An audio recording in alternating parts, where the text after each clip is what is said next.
1 year since humanity lost their war against the demon kin, a vast majority of humans had been massacred, and the surviving population had been captured, destroying their mental capacity and using them as hosts to give birth to new monster. He was the last human where the world has met its end. As the last survivor of the resistance, he has continued out that lonely fight. Up until this moment, in the face of the demon lord Tartarus, the monarch of demons, Zephyr gets stabbed by the monarch's sword as he sat down waiting for his end. Tartarus casts time-slowing magic to Zephyr as he wants to continue carries out the conversation a little bit longer. Tartarus commends Zephyr as he is the first human who has been able to bother the monarch in such a long time. The tenacity he possesses is astonishing, that he applauds Zephyr for that. Tartarus tells Zephyr that those who give up after being scared of their opponent's power are not wise, they are just weak. When he sees those who are weak and are without perseverance, he gets angered beyond belief. Tartarus offers Zephyr to work under him, as someone who had climbed to the top of the human world. He claims that he will take him to go beyond that small world to another, to even the home of gods. He adds that he wants to conquer all the other worlds with his power and Zephyr's. With the impact of the fight they just had, Zephyr's body has been shattered beyond imagination. He can tell himself that his body has no way of healing back to its original form. Thinking about the offers, he assumes that it's actually not. Zephyr thoughts that Tartarus only wants another way for him to beg for his life. He then approached Tartarus's hand. The thoughts of the loved one comes to his mind. She knows that Zephyr's personality is so awful. She has always told him this and that. And since he never listened to her, she placed a peculiar spell on him. So if Zephyr ever do that with his hand, his body would explode with the power that would reach beyond their realm. And that's his answer to the demon lord, while also giving Tartarus his middle finger. He explodes himself, where the explosion went as far as the whole plateau. Unfortunately, the demon lord survives. Only his hands get incinerated. The only thing he can think of is anger. He is so angry towards the human that time by time always annoy him. What's left of Zephyr now is his burned body, which the demon lord punches to subdue his anger. And with that, Zephyr's fights had finally ended. He wasn't able to get revenge for his cherished one and couldn't save humanity like they had wished. It ended in vain, just like that. But what he doesn't know is, he awakes in his recovered body with his memories intact, and even his armor is fine. He wonders where he is, thoughts he never see a temple with the statues of God like this. The conclusion he has is, it's the afterlife in the underworld. But there's someone coming. She says that it's not the underworld, but the lowest floor of the pantheon, where the gods reside. The sounds comes from an angel, and Zephyr fails when he tries to summon his sword. The angel tells him not to worry, introduces herself as the high-level angel Mercedes, who will share the words of gods. She tells him that he already died. She explained that usually he would have been sent to the underworld directly. However, by the strong demand from the three great gods, they have decided to send Zephyr back to the past. She explained it further that Zephyr will retain his memories, but not his ability, trained physique, magic power, and obtained skills. The only thing Zephyr can think of is it as a dream, and Tartarus cast an hallucination ability on him. He thoughts further that when people were dying all around him during the demon's attack, and when he was desperate praying for help, the gods had ceased all communication with their world. They refused to answer their prayer, and they didn't receive their sacrifices either. Also, they took away the clergy's ability to borrow the power of gods, causing them to lose their abilities to heal, resulting in the quick demise of the human armies. Once they calculated that there was nothing to gain, they threw away their world. There would be no reason why those calculating gods would give him a chance like that for free. The angel actually knows what Zephyr is thinking,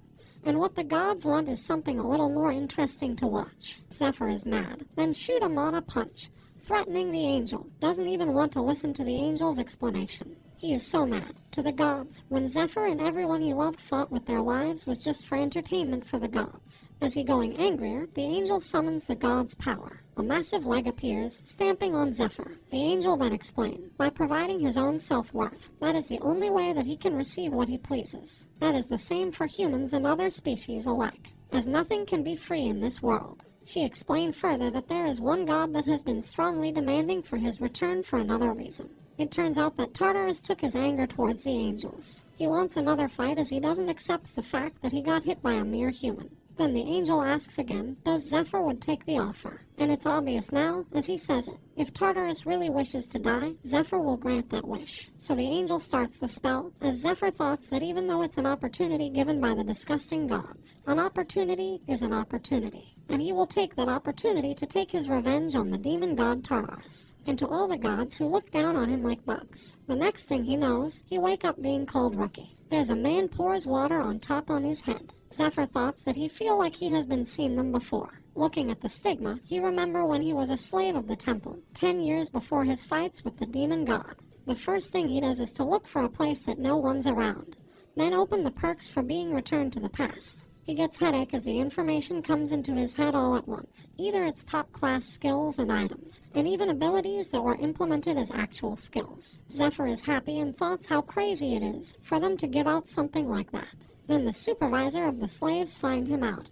He repeatedly tells him to get back to work and comes closer, going to whip him. But in this second life, Zephyr able to catch it. Instead of agitating the situation, he simply just apologized then get back to work. Zephyr is wondering why he is able to catch the whip. He assumes that it looks so slow because of all his battle experience until the battle with the demon god, thanks to the skill called Wall of Iron.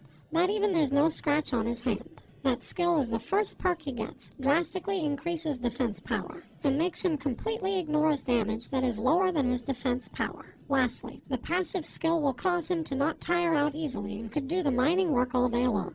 As Zephyr submit his ore that day and they announce the rankings for each team. Zephyr's group received the first ranking, and according to their protocols, the supplies for the last place will be divided among the ranks above them. It is then explained that the Temple of Aria, one of the 3 great gods, is the biggest religion and also the biggest loan company in the continent. Most of the people there have either lost their homes to monsters, or were once adventurers, but were rescued by the temple and became slaves to pay off their vast medical bills. Anyhow, while Zephyr still has the stigma on him, he is not free to move around as he pleases. If he goes outside the work territory without permission, his heart would stop and he would die immediately. So, he need to quickly pay for his medical bills and regain freedom. Only then he can proceed with his next plan.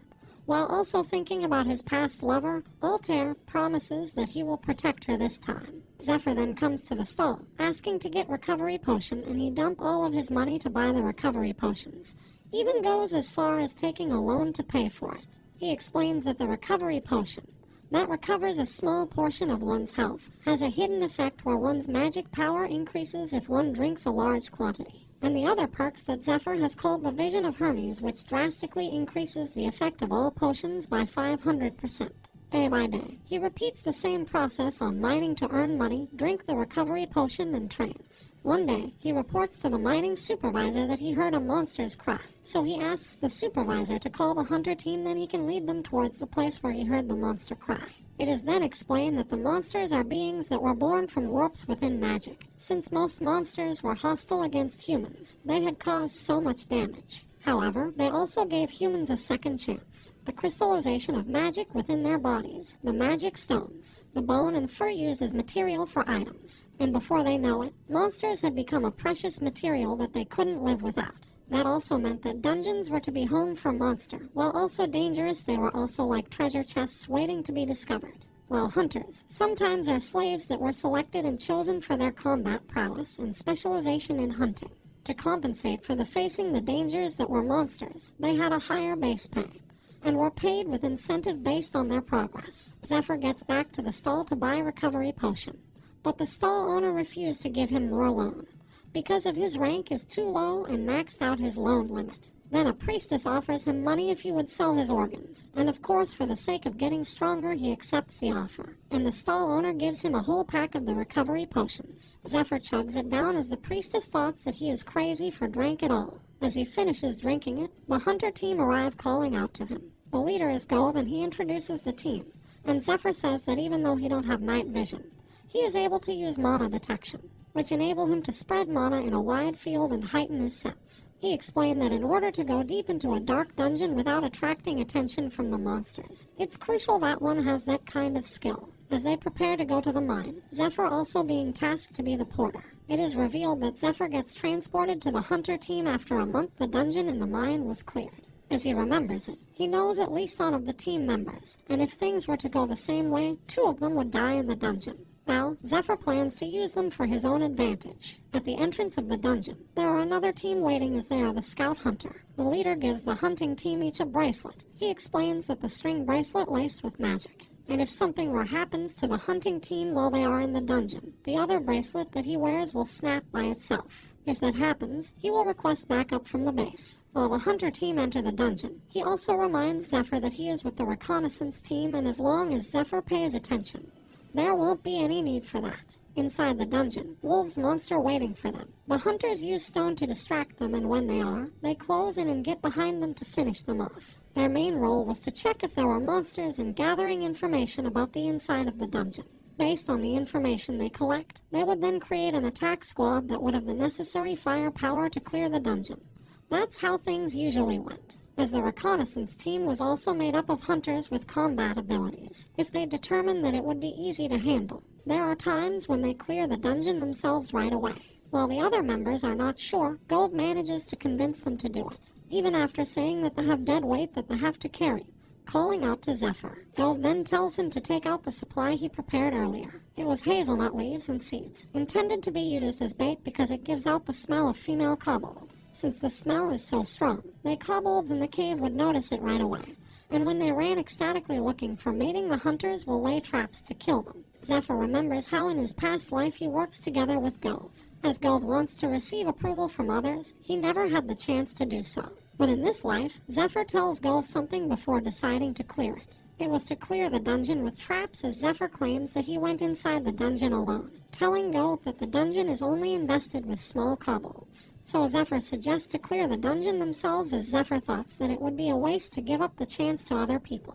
And with that, they slay the kobolds inside, while Gother feels proud of himself to be able to take all the credits clearing the dungeon. Going deeper into it, one of the member, Gale, finds something that leads to some kind of a nest, where suddenly there's a massive claw reaching out to him, as he has no time to react. The claw manages to grab him and throws him out, surprising the others. Marco immediately readying himself for battle and telling the other members to stand behind him, as he feels afraid with the thought of what might hide in the nest. What he doesn't know is, the monster is quite big and he doesn't have a chance tanking it. Meanwhile, at the same time outside the dungeon, the scout who gives them the bracelet is surprised to see 3 of the bracelets is breaking all at once. That's when Gold tries to stand his ground, with blood running down from his shoulder, while Zephyr helps him defend against the tail of the monster with his will of iron passive skill. As the tailed rabbits prey, what comes out is Predator, a monster who uses its pheromones to trick others monsters into thinking they are the same species, and eats the monster that raised the Predator when it's become fully grown with the sole purpose to wreak havoc. Zephyr is all fire up now, taking the spear Gold uses and readily take on the Predator. With his third perk from the gods, in his left hand is the silver key to a room in a forgotten castle, where he can store and withdraw items from.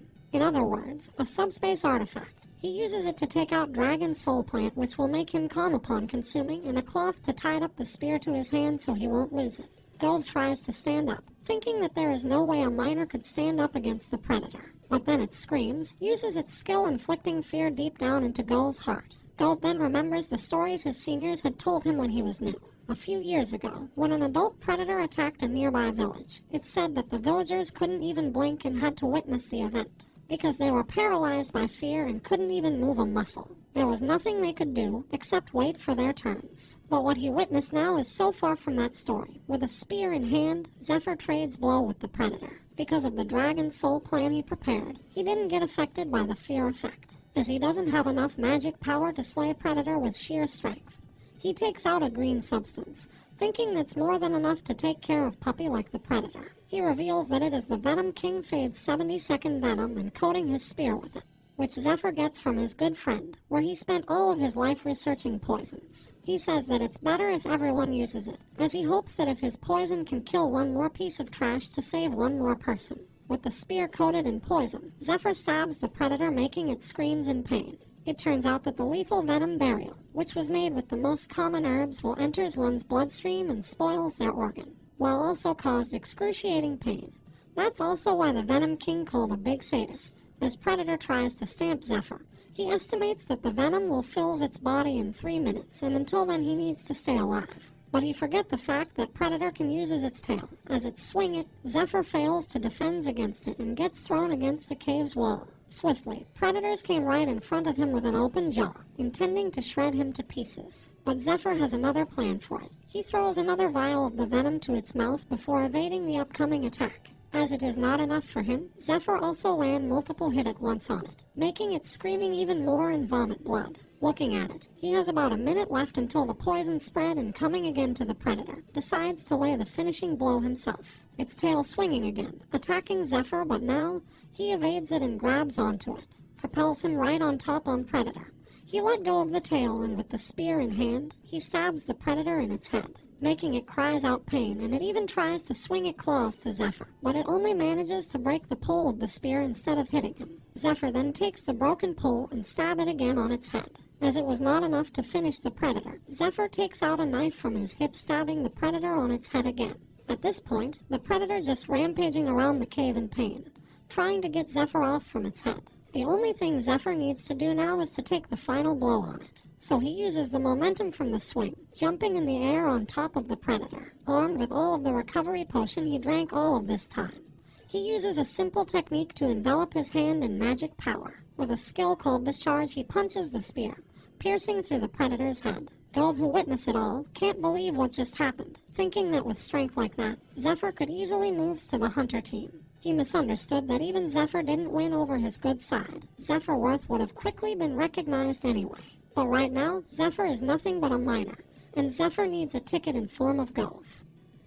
Somewhere else, there's a group of people ganging up on a last living person from a kind of group of people. He cries that he is not the demon god worshipper, but Sahach, a man with a robe, calls out to his teammates to crush him anyway. From that crushed person's corpse, there's a centipede coming out, marking him to be the demon god worshipper, which Sahach immediately destroys the centipede. The next thing he does is reporting the matter to his leader, called Matthias, as he is mad that in order to find one demon god worshipper, Sahach needs to slaughter 7 members of the temple. It turns out that they have a plan to do a raid in a month, and Sahach promises Matthias that he will rule out the heretics from the temple as much as possible and deliver a better result in the raid.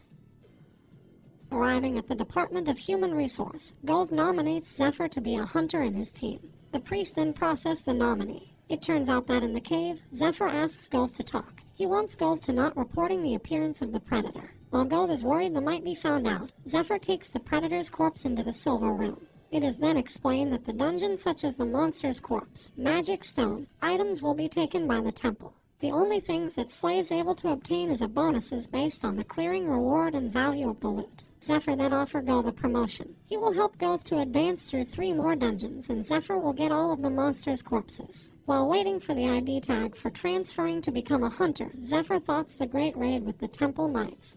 That's scheduled to happen within next month. That's where they will discover the item that will cause a huge wave over the entire continent. And Zephyr determines to get his hand on it, and he needs to be on the raid party to change the future. When the procedures is completed, Zephyr has been told to collect all the essential equipment from the supply depot. So he walks there with Gold, while thinking that he enlisted to the hunter team after the raid participant list was announced, and the numbers of the raid party is about 20. In order to join, he needs outstanding achievements or connections in order to get into that party. As Gold explained about the depot, the team which hunts the demon god worshipper pass on them. So Gold grabs Zephyr's head, telling him to bow down. Gold explained that they are the team of heresy examiners, the direct slaves of the examiner, and the leader of the party is Sahach, who also called the Mad Dog. That's when Sahach suddenly calls them out, pointing his hand at Zephyr. He introduces himself, and when Gold tries to cover for Zephyr, Sahach releases his killing intent and makes Gold backs off. But it doesn't affect Zephyr though. Makes Sahach certain while there's no one else that would notice, and since Sahach was blessed to have extremely heightened sense, he knows that Zephyr is a high-level expert.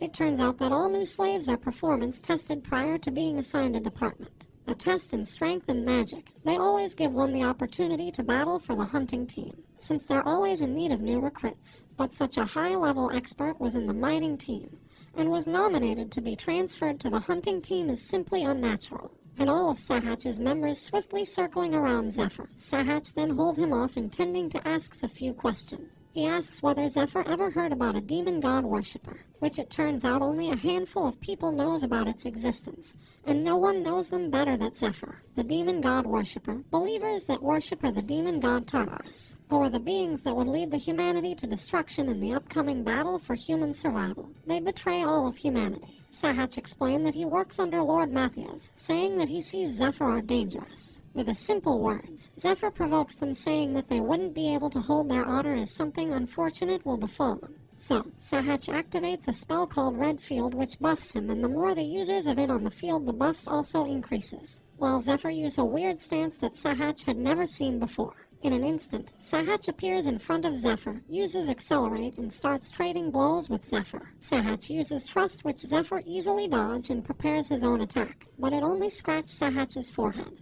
As Sahach rolling back away from him, he tries to kick his leg thinking that it worked. But Sahach realized that he just kicked a steel pipe and ended up losing control of the fight. Zephyr then bombards him with punches. Even with the buffs from the red field, Sahach can't do anything against it and lost his sword. Fighting Sahach, Zephyr fails to notice the attacks that comes towards him, so he had no choice but to take it head on. The man with bulk build swinging around his steel ball. He asks Zephyr to play with him now, but Zephyr just mocks him, saying that he is just a pet that being raised. He throws it towards Zephyr, but Zephyr easily gets in the way of the trajectory of the attack. As the steel breaks the stone road and start going to go towards Zephyr along with the continuous attack from the man, Zephyr keeps showing a swift movement to block everything that comes his way. But as the time passes, everyone else start getting stronger in the red field while Zephyr keeps Tyre out. The bulky guy manages to tie Zephyr's hands with his chain, and that allows an opening for Sahach to strike Zephyr's back. Sahach says that the playtime is over. He tells Zephyr to just quietly beg for his life. Then with the buffs from the red field and Accelerate, he dashes towards Zephyr, but instead of finishing Zephyr in just one attack, Sahach plays with tied up Zephyr, wounding him slowly. Sahach's abilities has increased by 80%, saying that there is nothing Zephyr can do when faced with overwhelming speed like that.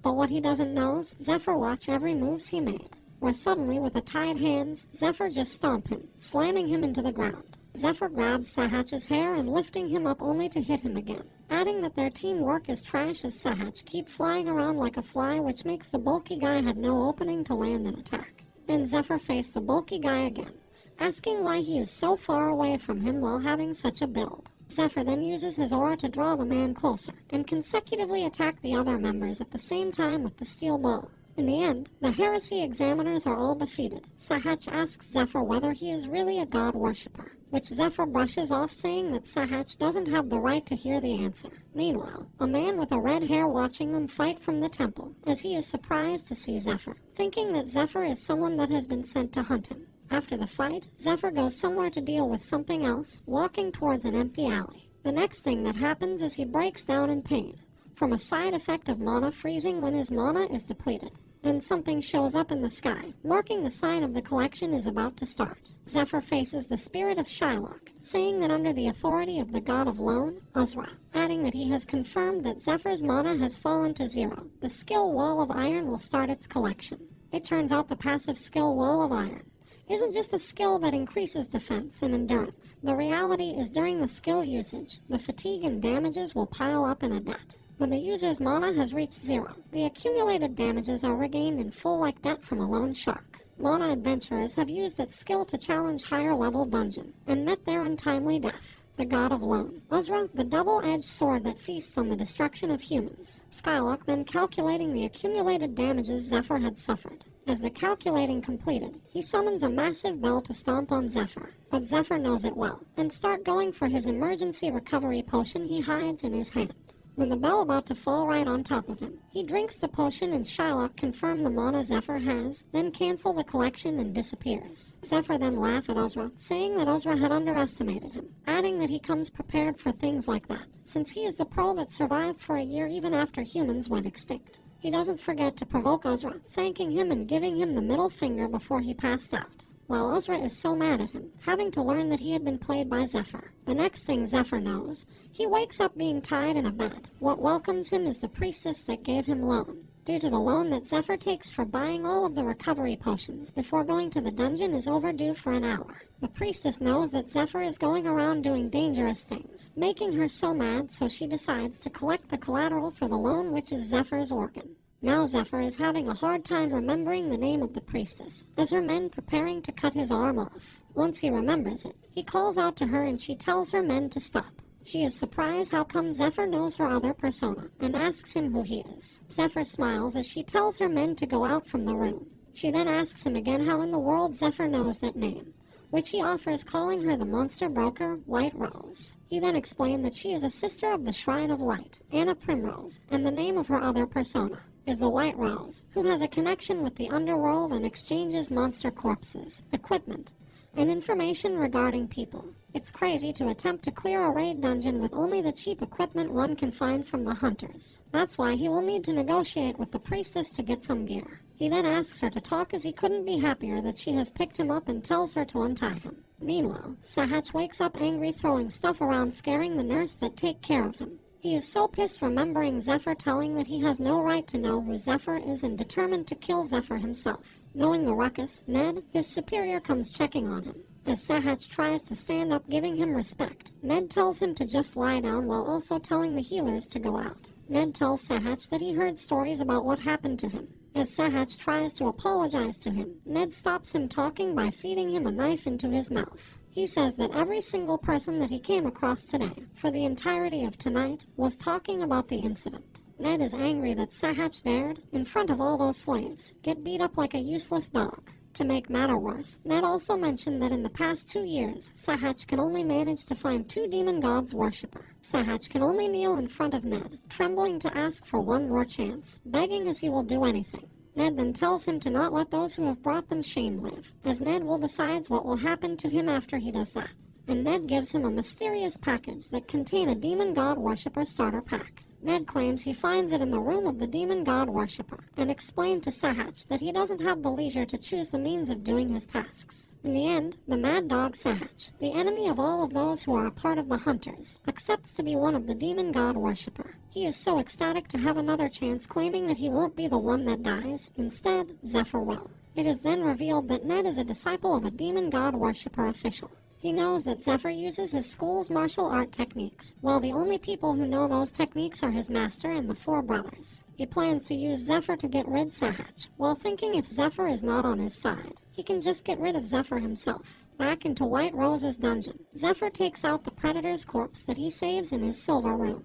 They both agree that he will give him another predator's corpse and Rose will purchase items for him. Finishes dealing with White Rose, Zephyr goes back eating with his party. As the atmosphere getting awkward, Zephyr claims he doesn't drink horse piss and takes out an expensive and rare drink. He notices it from Rose's dungeon and asks her to give it to him. With that, they start getting to know each other, as he thinks that he will be sure to create results with those guys, and they will help him take care of monsters around there. Whether he likes it or not, they are now in the same boat until the raid. Since he was on the same team as Gold in his past life, Zephyr already know what to do with him, as he only need a good teacher to improve. However, he should try to work with the other members as well. On the other hand, Dale, the Blonde's member, doesn't actually like Zephyr, and thoughts that soon they all will know the truth about what happened once time passes. He thoughts that Zephyr is a scammer that won't last long. The next dungeon they go to is located at the cave town Adeline, a town created hundreds years ago by building homes within the mountains. Inside full of spider web where Zephyr uses his mana detection. He spread mana outwards from his body then through the ground, and able to extend the range of his sense, the shape of objects, any sudden movement, an object with magical power instilled. Zephyr can sense everything as if he is touching it himself. Before they enter, Zephyr briefs them for a moment. He explains that inside the dungeon is a black steel spider. Counting out Zephyr, it's actually outside their capabilities though, so Dale against the idea entering the cave. Black steel spider, a spider-like monster who has high offensive stats, but an even higher defensive stat. But the worst of all is the rate they are able to grow in numbers, which makes a nest of black steel spiders is so difficult to deal with than a grown predator. But Zephyr says to him that Dale doesn't need to enter if he doesn't feel confident in Zephyr, adding that Zephyr can easily clear it by himself. Dealing with the Predator and a duel with the Heresy Examiner Sahach. Both of them weren't things that Dale witnessed himself, so he assumes that the dungeon isn't as dangerous as Zephyr says. Thinking about it, Dale makes a sloppy mistake touching the spider web, notifies the spider nearby. As the spiders attack him, Zephyr grabs Dale out of the way and tanks the little spider mob that came.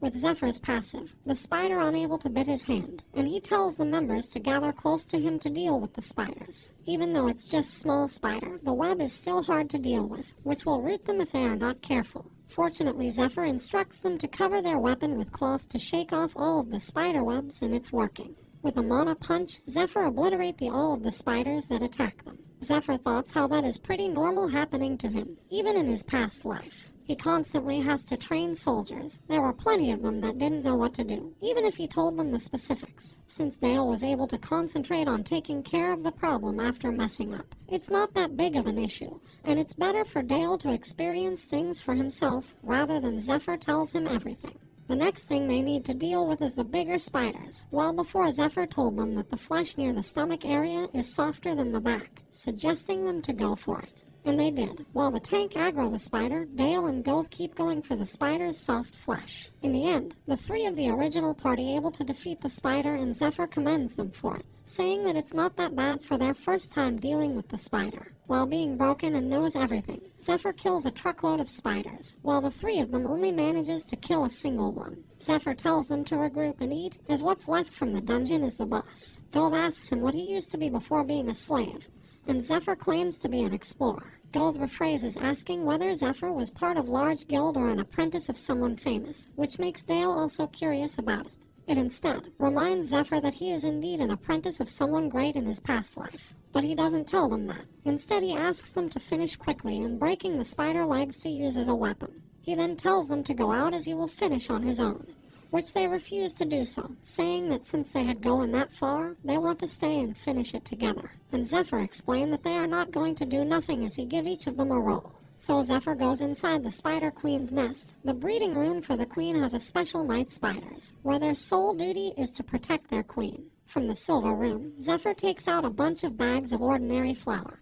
He then throws it towards the queen's guard. In an instant, Zephyr takes out a crossbow, shooting an arrow towards the spider. The flame burst within the thick flour will ignite the flour particles, causing a chain reaction. That is the principle of a spell called a dust explosion. Of course, the spiders aren't that weak enough to die from something like that, and starts chasing Zephyr. So he runs while shooting poison arrows to it, making it screams in pain. Before Zephyr goes, he shows a pouch he takes from the spider where black spiders produce their web. He explains to them how to use it, lay traps with the webs where he tells them to, and stay on guard while they are waiting for him. The inside of the queen's room is going to be filled with many more spider web than the outside, so they won't have a chance if they fight inside. So they need to lure the queen out as a spider knight trapped within the web that the party laid. Zephyr takes out the spider leg that he broke before and starts attacking the spider knight. Then, what comes after is the queen itself, chasing Zephyr as it wants to devour him whole. As he nearly out towards the cave's entrance, the queen shoots a poison towards him. Fortunately, he closely manages to jump out from the cave with the queen right behind him.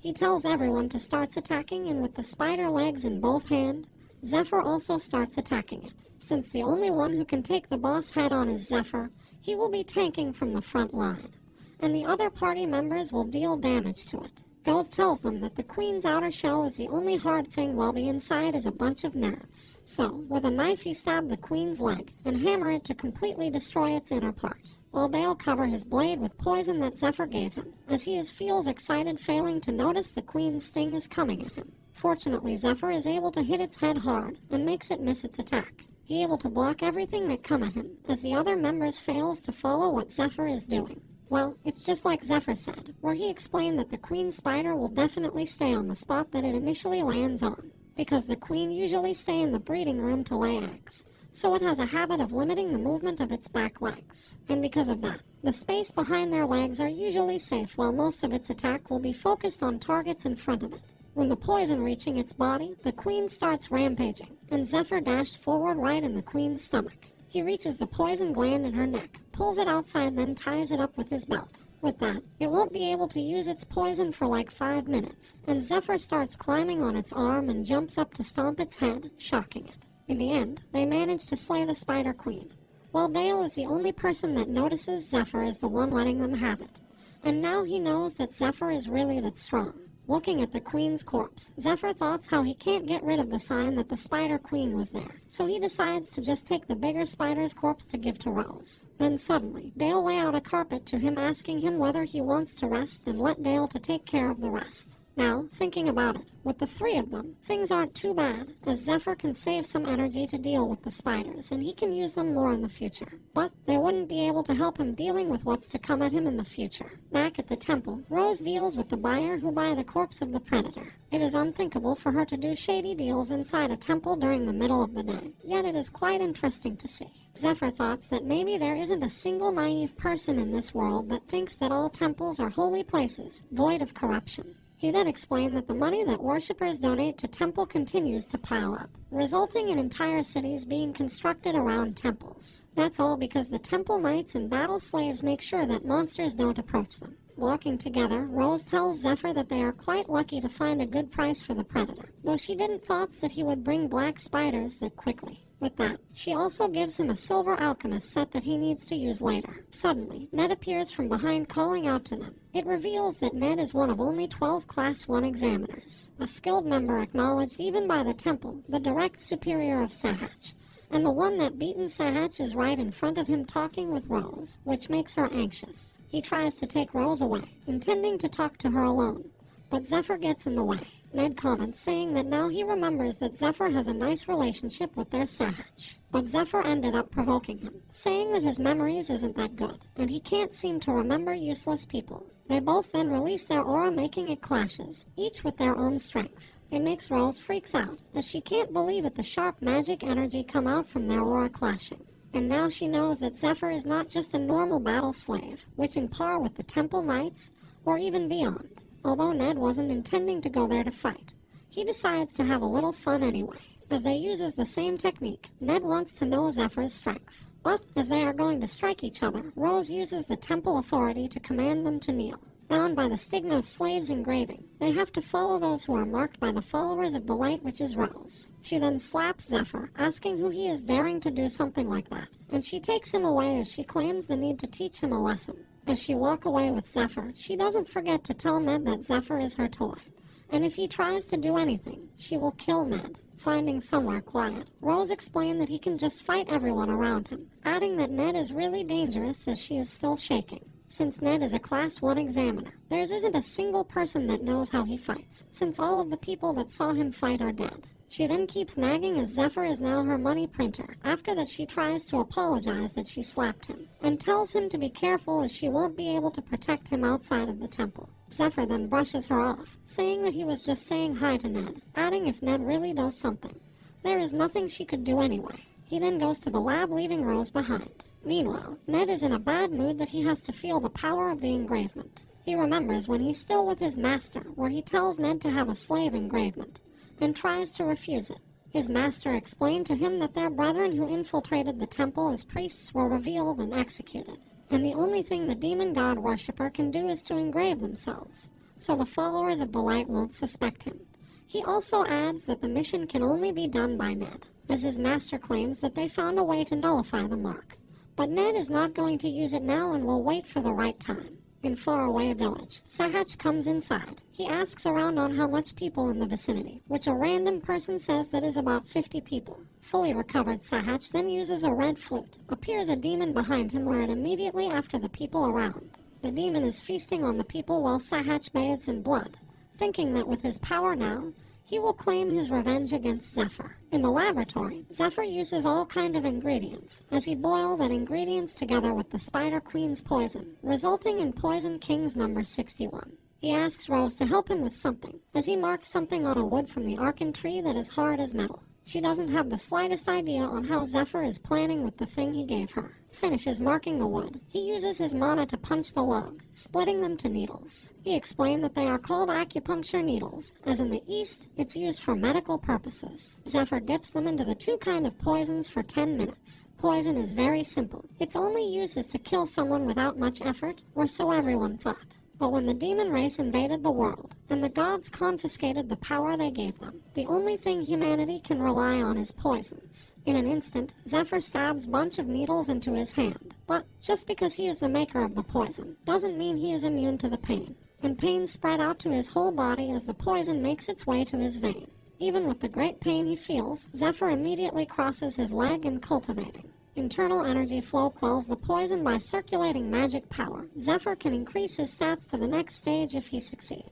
But if he fails, his physical body will shatter into pieces. To him, that can't even be called a crisis, nor can it even be called pain, remembering in his past life.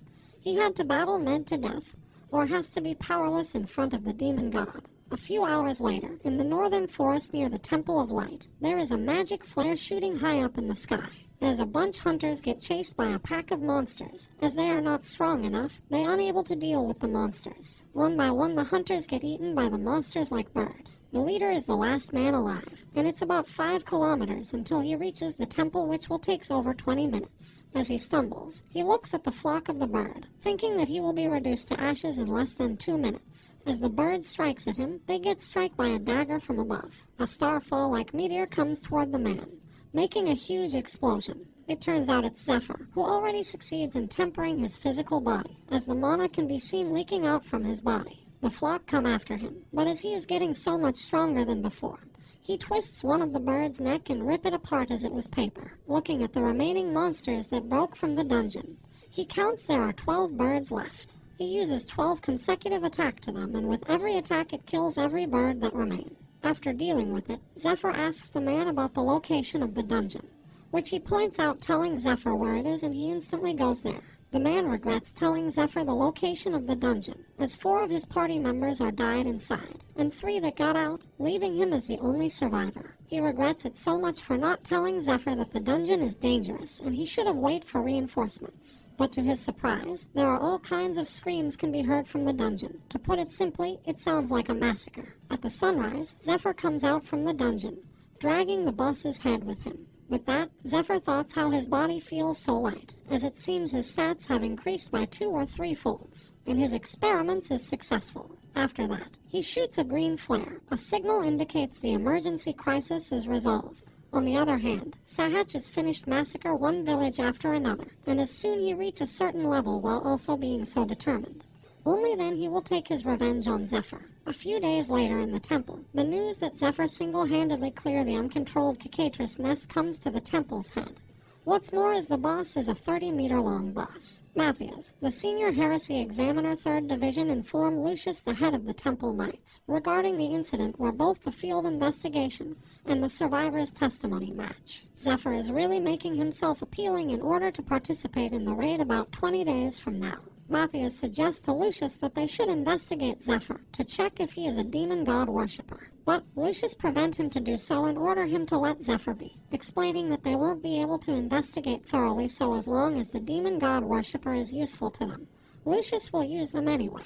Matthias is worried that the worshipper will steal from the temple, and that's the reason for Lucius to bring him in the dungeon. Inside, stored the Spear of Brilliant Light and the Winged Shield of Michael. Lucius spent 1/3 of his wealth to obtain those items. He tells Matthias not to worry, as Lucius will be invincible in the raid. Back at the barrack, the trio finishes cleaning up themselves as Rose walks up to them. They bow down greeting her, but she just mocks them, asking them to pay off their interest on time. They were wondering why Rose, the demon sister, is coming out from their room, which Zephyr can be seen wearing a new ring that probably given by Rose. They were surprised to see it, asking whether it was given by her, so Zephyr explained that it was a ring of purification, which will assist in his mana circulation and increases his magic defense. Zephyr can also use the skill called Curse Removal once a day. Rose asks him to tell her anything he needs, as she will get everything he might need, making Zephyr all fired up. It turns out that Rose heard of it from an informant in the black market, the assassin guild called Persephone.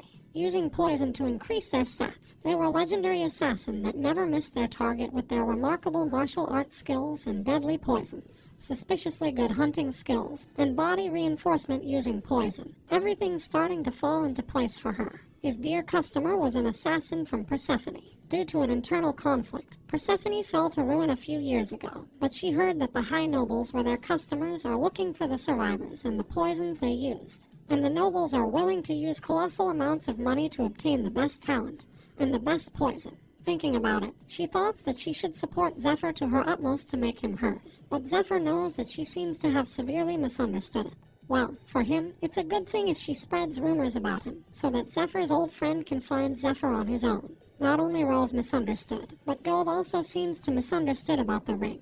He thought that Zephyr has a close relationship with Rose. But then suddenly, there's a knock on their door, so they'll see what it's all about. But there's no one in the hallway. Only a piece of paper sticks on the wall, informing an emergency order for Gold's group. Looking at it, Gold wonders who would like to deliver an emergency order secretly like that. But when Zephyr takes a look at it, he knows that the signature and the contents are written by Ned. He knows that Ned prepares that invitation, so he tells the group that he will go by himself. Wearing the hunter's robe, Zephyr runs with lightning speed towards the location, thinking that there's about 20 days until the Temple Knight's raid. He explains that the dungeon the raid is going to is no ordinary dungeon. He called the Tomb of the Abominable Princess, one of the 8 riddles of the world, the ruins of the ancient kingdom of Media. Due to the extreme difficulty, it has been attempted for over 10 years, but no one has reached the boss room yet. Therefore, the criteria for the raid party participation rights is also complex. Be in a hunting team ranked 5th and above for the past year, or be the direct slave of a priest confirmed to participate, or those that received a recommendation letter from the direct slave. One can participate only by satisfying one of those conditions. It's impossible for Zephyr's team to gain enough achievements to reach the 5th rank by starting now.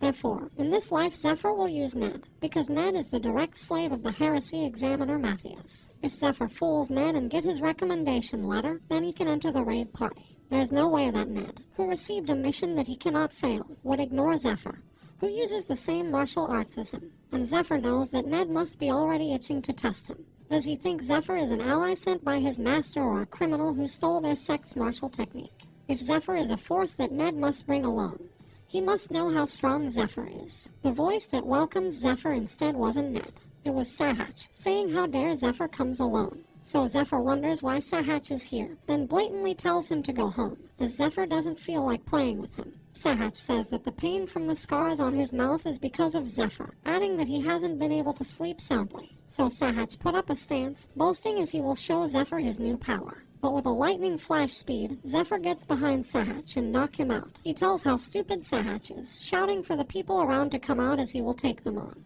thinking that Ned is perfectionist and wouldn't test Zephyr with Sahach alone. But behind him, Sahach rises up, laughing. With the flute in hand, he is enraged that Zephyr ignores him again. So he summons the demon, claiming that he will kill Zephyr, then slowly and painfully rip Zephyr to shreds. He commands Shoggoth, the demon in his possession, to devour Zephyr. It is a surprise, though, how can the biological weapon of the demon god worshipper, Shoggoth, would be there to see. He explains that the Shoggoth hibernate in the form of an egg, and awaken when they hear the sound of an instrument imbued with the power of hypnosis. A Shoggoth is a mindless creature with an infinite appetite, and physical attacks have no effect on it. It gets stronger by absorbing the mana of the human it devours. These features already make it a tremendous threat, but they are not what makes the Shoggoth truly terrifying. Mind corruption. It begins from being in contact with the Shoggoth, one that experienced the feeling of terror, similar to that of fear, and start to hallucinate. When one's mind corruption reaches 100%, one enters a state of frenzy. Human in a state of frenzy lose their reasoning and start killing everyone around them. It is the most optimal method of indiscriminate massacre, an artificial monster made by demon god worshippers to slaughter other human beings with ease. But Zephyr is not afraid though. The Shoggoth bites him, while Sahach express how stupid Zephyr is, saying that Zephyr must want to die looking at the demon. Zephyr's eyes starts to turn red, a sign that he is about to enter a frenzied state, and the mind corruption is about to reach 100%. But unknown to Sahach, Zephyr has the ring from Rose. Using the skill, he removes the curse and completely incinerate the demon around him. Zephyr chokes Sahach, saying that a long time ago, he only ever thought about keeping himself and those around him alive. Zephyr thought that was the obvious thing to do in this cruel world. But one day, other thoughts started to appear in his head. What would happen if he had more comrades that knew how to fight? What would have happened if the remaining humans started working together more? If that happened, the people he loves, would they have lived a little longer? That is why, in this life, Zephyr saved people that he could save, and gave those that have desire to get stronger a chance. However, Zephyr states that Sahach is not one of them. So, Zephyr starts rampaging to the miserable man. With full aura in hand, he starts to punch Sahach that's seemingly worthy of those punches. A skill begins with a barrage of blows, and with a final palm strike, strikes the fog of blood that the opponent coughs up. That ruptures the drops of blood and generates lightning. It is a skill known as the Dragon's Roar, feared by many in the East. Dragon King style secret art, thunderclap palm. An instant death. It must have been very painful with all the electricity flowing through his entire body. befitting death for a bastard like Sahaj. Zephyr then picks up the flute, as a physical attacks don't work on the Shoggoth, so he plays a song that breaks the connection of magic power that connects the Shoggoth's cell. Suddenly Ned appears, as he is surprised that Zephyr is able to play the tune, adding that Zephyr knows quite a lot of things. Finally, the time has come. Zephyr need to pass Ned's test and make him believe Zephyr is one of the demon god worshippers. That's the only way to change the future, and the debt in Zephyr's heart that he couldn't repay in his past life. He wants Ned to face a different end this time. In order to do so, Zephyr needs a chance to get closer to Ned by fooling him. Ned says that he has been watching the whole time, and he has come to a conclusion that Zephyr is a target for elimination. So he dashes towards Zephyr with a lightning speed, going to strike him while Zephyr is ready with his stance of the secret technique. In a flash, Ned slashes Zephyr 14 times, but there is something weird that Ned feels in his hand, as all of his attacks miss Zephyr. Suddenly, there are 3 stone imbued with lightning aura going to him. It is shown how impressive Zephyr is, that he manages to slip through all of the strike then even counterattack. Ned knows that there shouldn't be many people in this continent aside from his master that can surpass his sword speed, so he assumes that Zephyr must have used another method.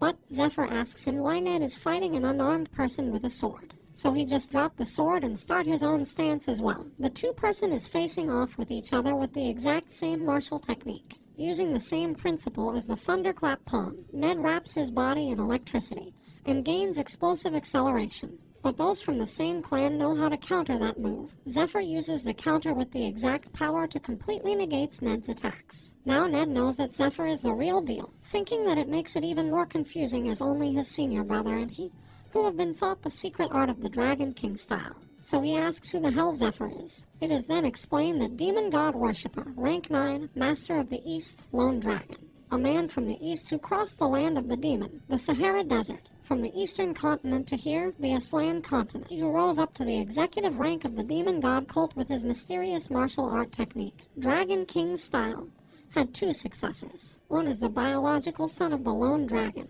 named Strong Dragon, and another is one that he picked up from the Aslan continent, Ned Streer. To gain a deep understanding through sparring, 2 successors are required. Therefore, no more than 2 is needed, since the principles of martial arts techniques must be kept confidential. So, it is suspicious that Zephyr knows the technique and obliterated the valuable asset of the cult, the Shoggoth. Zephyr then tells him that it's pretty simple if he uses his head a little, adding that he is a shadow apprentice, prepared for when one of the 2 apprentices dies. A shadow disciple that even the insiders don't know about is secretly trained in case something happens to the official successor. Well, they are killed if the official successor safely develops and inherits their master's position. So Zephyr takes advantage of that situation. If Zephyr telling the truth, his identity should be the most well-kept secret. So Ned asks him on to why their master sent him there. And Zephyr explains that the orders he received are to hide his identity from other demon god worshippers, and to participate in the raid with his own strength. He adds that he is supposed to take over Ned's mission in case anything happens to him.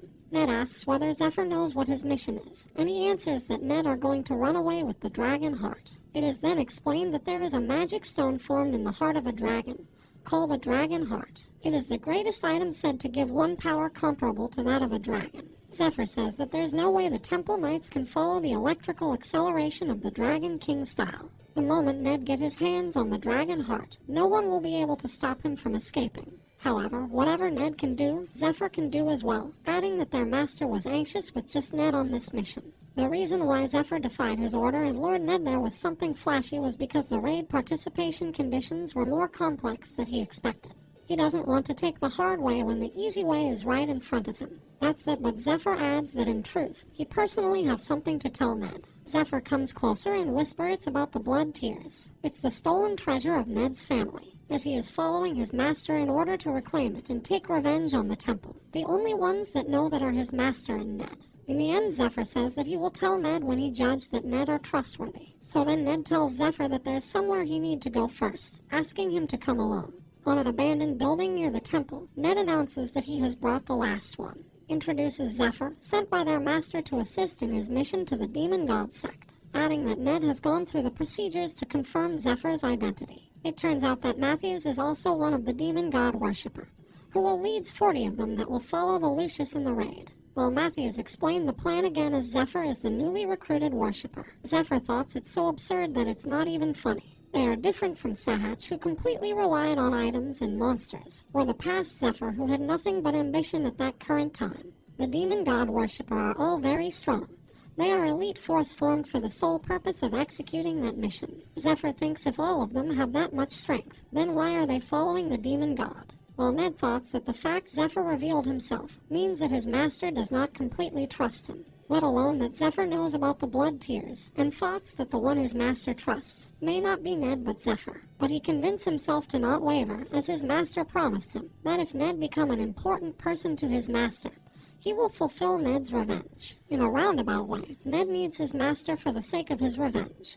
So for that purpose he needs to get his hands on the dragon heart no matter what. Also, if Zephyr is a shadow disciple who has been groomed to become Ned's replacement, Ned assumes that Zephyr may desire to aim for Ned's neck. With that, Ned tries to shake hands with Zephyr, thinking if Zephyr wants to snatch away his life, it's better to keep Zephyr close to him, rather than keeping his distance. Zephyr thoughts that if he can shift Ned's trust to him, Ned will be a great help in overcoming everything that will happen in the future. Zephyr had countless connections that disappeared in vain. Among them, the first one he will pick back up is Ned. Back in his past life, Zephyr gets threatened by Ned where he is injured, and Ned asks him to choose whether he will help Ned escape the cave by learning the ultimate martial arts technique or to die and become beef jerky for him. Zephyr's first connection that made him into the strongest human is his master, who taught him the Dragon King style, Ned. On the next day, the names of the raid party members that will clear the Tomb of the Abominable Princess dungeon were announced. Everything is according to plan, as Zephyr should settle out all his own arrangements now.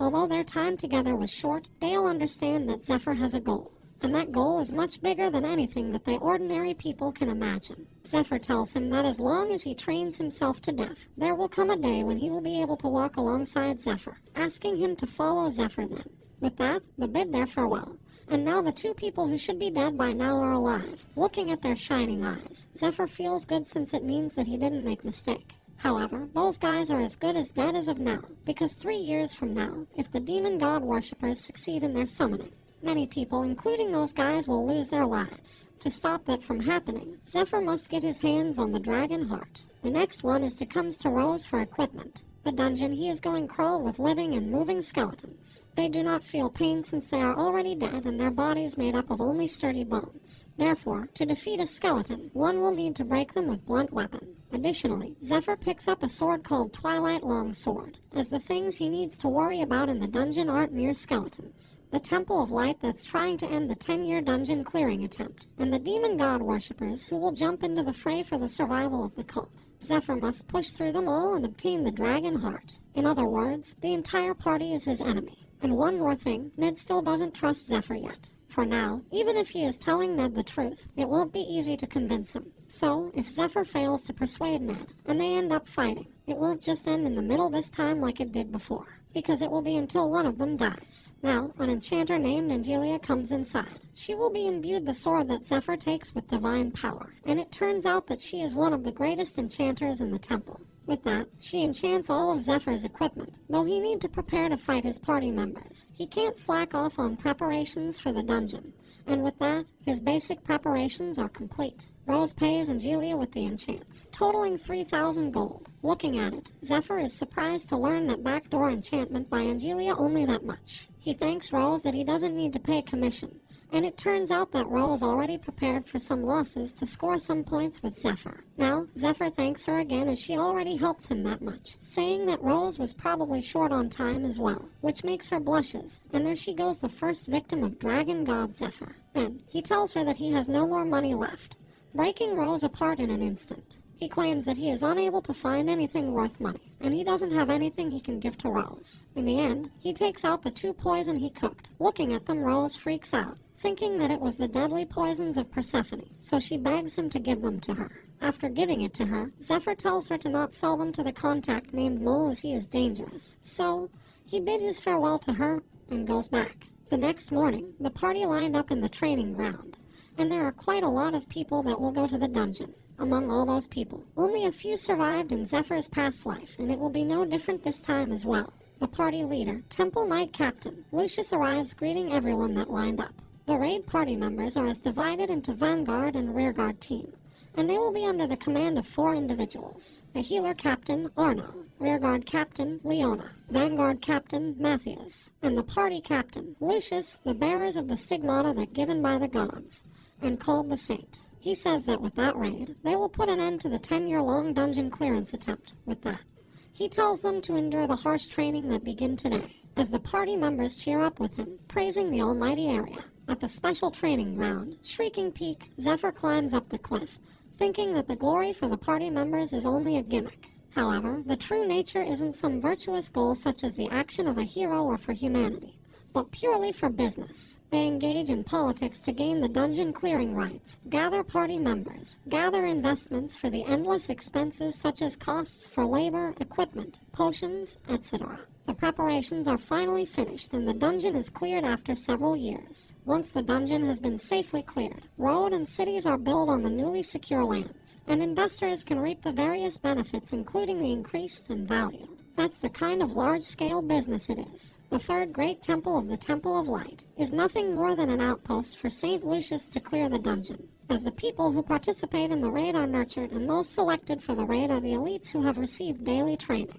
In the training ground, the instructor explained to assume the light she summoned as the enemy's magic attacks. Those who are hit 3 times are dead, so they need to raise their hand and come out. So the mock battle is begun. The soldiers is having a hard time, even though it was only a training. But Zephyr easily pierces through the puppet, and Ned instructs him to not reveal the Dragon King style in a place like that. Together, they goes toward the golem. With his nimble feet, Ned jumps around from the puppet to the golem. Simultaneously, they work together to defeat the golem along with the puppets. The training to eliminate 500 golems is complete, so they can have a 15 minutes break. Arno is surprised to see both of Zephyr and Ned is doing better than he expected. Evaluates the level of the slaves is higher than the previous raid. He then uses his light magic to completely treat their injuries and recover their fatigue. He adds that as long as the healers are around, they will be able to do 4 weeks worth of training in the span of 2 weeks that they had. With that, he starts the training again. When the evening falling, Ned refuses to eat the food that the temple provided. Zephyr brings a plate full of food for them, but Ned still refuses, saying that he needs to maintain his weight to maximize his acceleration. So Zephyr decides to do the same since he will have to carry out the mission if Ned fails. Then Ned questions Zephyr whether he's still planning on outdoing Ned. Zephyr asks him not to make such a face, as he has brought them something good, which is the expensive drink to warm them up, so they can move around better. Drinking at the sunset, Ned asks Zephyr on how much does he know about Ned. At first, he thought that Zephyr was trying to eliminate Ned to take his place. However, Ned realized that Zephyr has no desire to harm him during the training period, adding if Zephyr knows about Ned's deepest secret.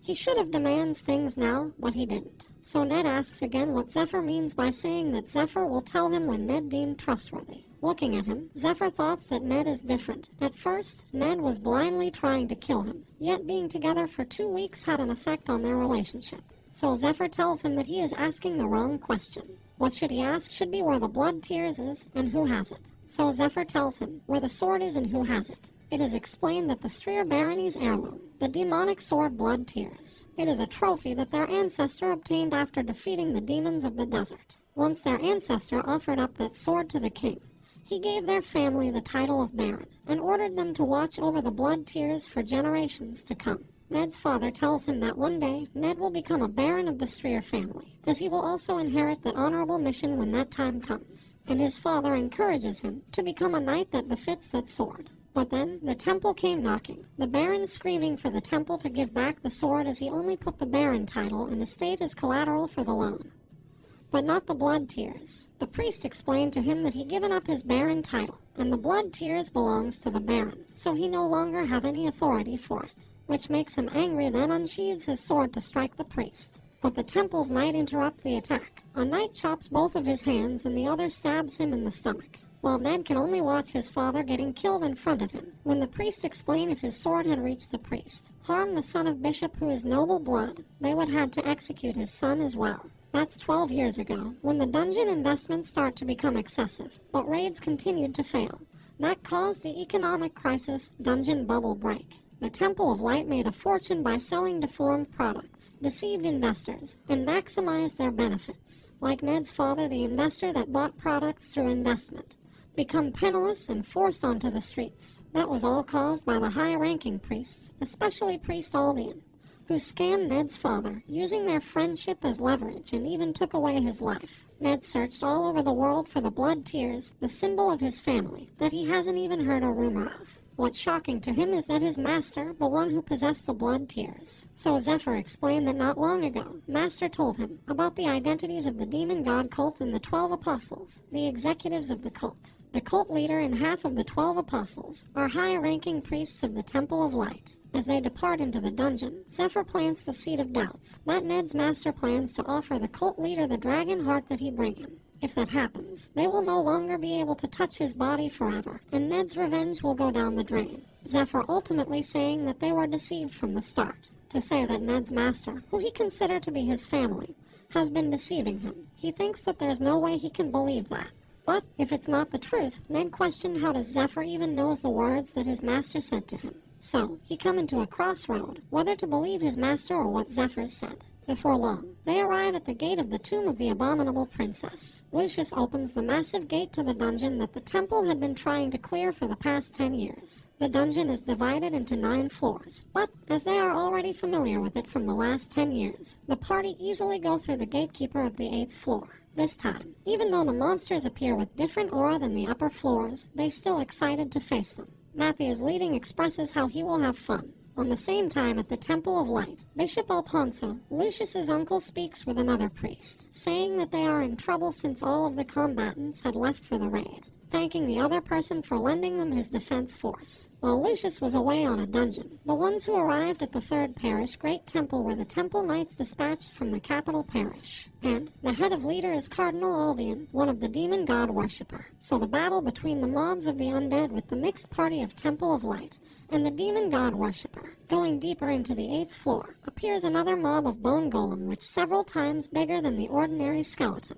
With a single attack from the golem, the shock wave blasting so strong sending several party members flying. The priestess cast her magic, called the Chains of Light to restrain the golem. It works for a moment, and the party starts attacking it, while simultaneously dealing with the skeleton warriors. Unfortunately, the golem breaks the chain, rampaging to the party, then Matthias uses a light magic, praying to the goddess to shine a beam of light to coat his sword. In an instant, he strikes the golem twice, making a cross with his sword coated with light aura. He then tells everyone to keep their focus, explaining that if the bone golem is nearby, the summoner of the golem must also be around. It is a skeleton mage, a mid-rank skeleton monster. It can shoot magic, and can order skeletons of lower rank than itself. The mage will continue making the bone golems if they don't kill it first, so they need to kill it fast before there is too many members get hurt. In any case, they have to get closer to the mage for the attacks from the rear guard to reach it. But Matthias is looking for ancient tombstone, as if he doesn't find it, the battle will become a complete mess until he finds it.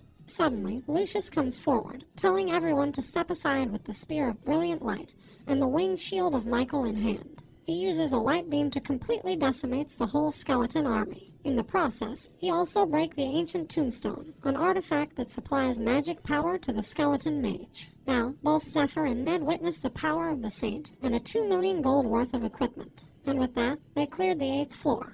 And before proceeding to the last floor, they take a break while Zephyr sneaks around to somewhere he knew from his previous life. He looks around for a certain secret mechanism in the dungeon until he finds it. Meanwhile, at the temporary conference room, Lucius briefs the captain about the 9th floor's layout and the boss in there. With that, they need to destroy all of the tombstones of each area. If not, they will fail again like last year's raid. Once they reached the entrance of the boss room, they were surrounded by an undead army from the secret passages, and countless lives were lost. Now, they cannot repeat the same mistake as before, and must eliminate all variables, even if it takes time.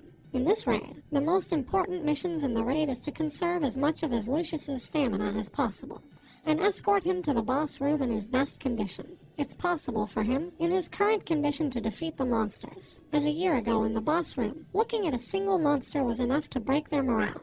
The gatekeeper of the boss room is so strong that they cannot break through. Suddenly, at the side appears a Shoggoth that surprises Matthias, as the demon god worshipper did prepare 5 Shoggoths to carry out their mission. But right now is not the time for it. At that moment, the reason why all 4 leaders looked at the same place was due to some unknown instinct or intuition. All the strong possess a danger sensor more sensitive than anyone. Zephyr presses a secret button, where a helm appears and he starts to roll it.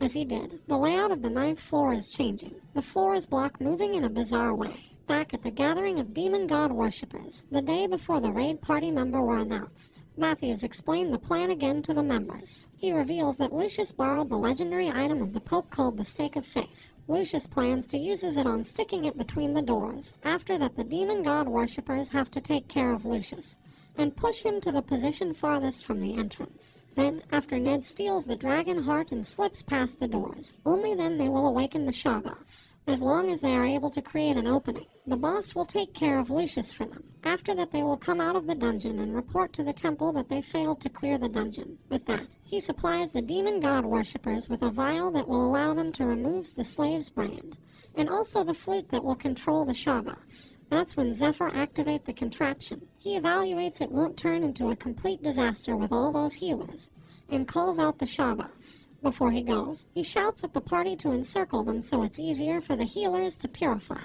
So Zephyr activates the contraption, while at the same time, the 4 leaders looking at what he is about to do, while Matthews can only wonder what Zephyr is doing over there. It is explained that 3 years after the raid, the dungeon was being used to avoid the demons. It is a protective contraption the inner structure of the dungeon by moving every single structural material in the tomb. Because Zephyr has spent time in that place before, he knows its layout very well. As Zephyr runs deeper into the dungeon, Lucius uses the slave's brand on Zephyr, as he thoughts that Zephyr will have no choice but to follow the command. But Zephyr doesn't stop. Matthews knows that Zephyr already have the secret vial with him, which enables him to remove the slave's brand temporary. So he becomes so enraged by it. Using the light magic, he intends to cut Zephyr up. But Ned comes with his light speed to strike Matthews. After that, Ned also runs following Zephyr's path. As of now, he has succeeded blocking Matthews' attack. But there is one more attack. Lucius uses his beam of light from his spear towards Zephyr. But Zephyr knows the layout of the dungeon very well. He uses the timely mechanism to dodge the beam where the stone block appears right after he runs through it. Not only that, Zephyr uses his cheat skill called Strong Luck, where he can only use it for 3 times. At this moment, luck is on Zephyr's side. As Ned catches up to him, he commends Ned that he is able to follow him up, and Ned give him back the favor, as he is saying whatever Zephyr can do, Ned can do as well. Now, it looks like Ned has made his decision to trust Zephyr. Back at the training ground, Zephyr explained to Ned if he steals the dragon's heart and bring it out to run away with it by himself, Ned will definitely die. The only option to stay alive is to clear the boss with only the 2 of them. Ned is angry thinking that Zephyr is only spouting nonsense, but Zephyr tells him to sit down as he will let him in on Zephyr's amazing plan.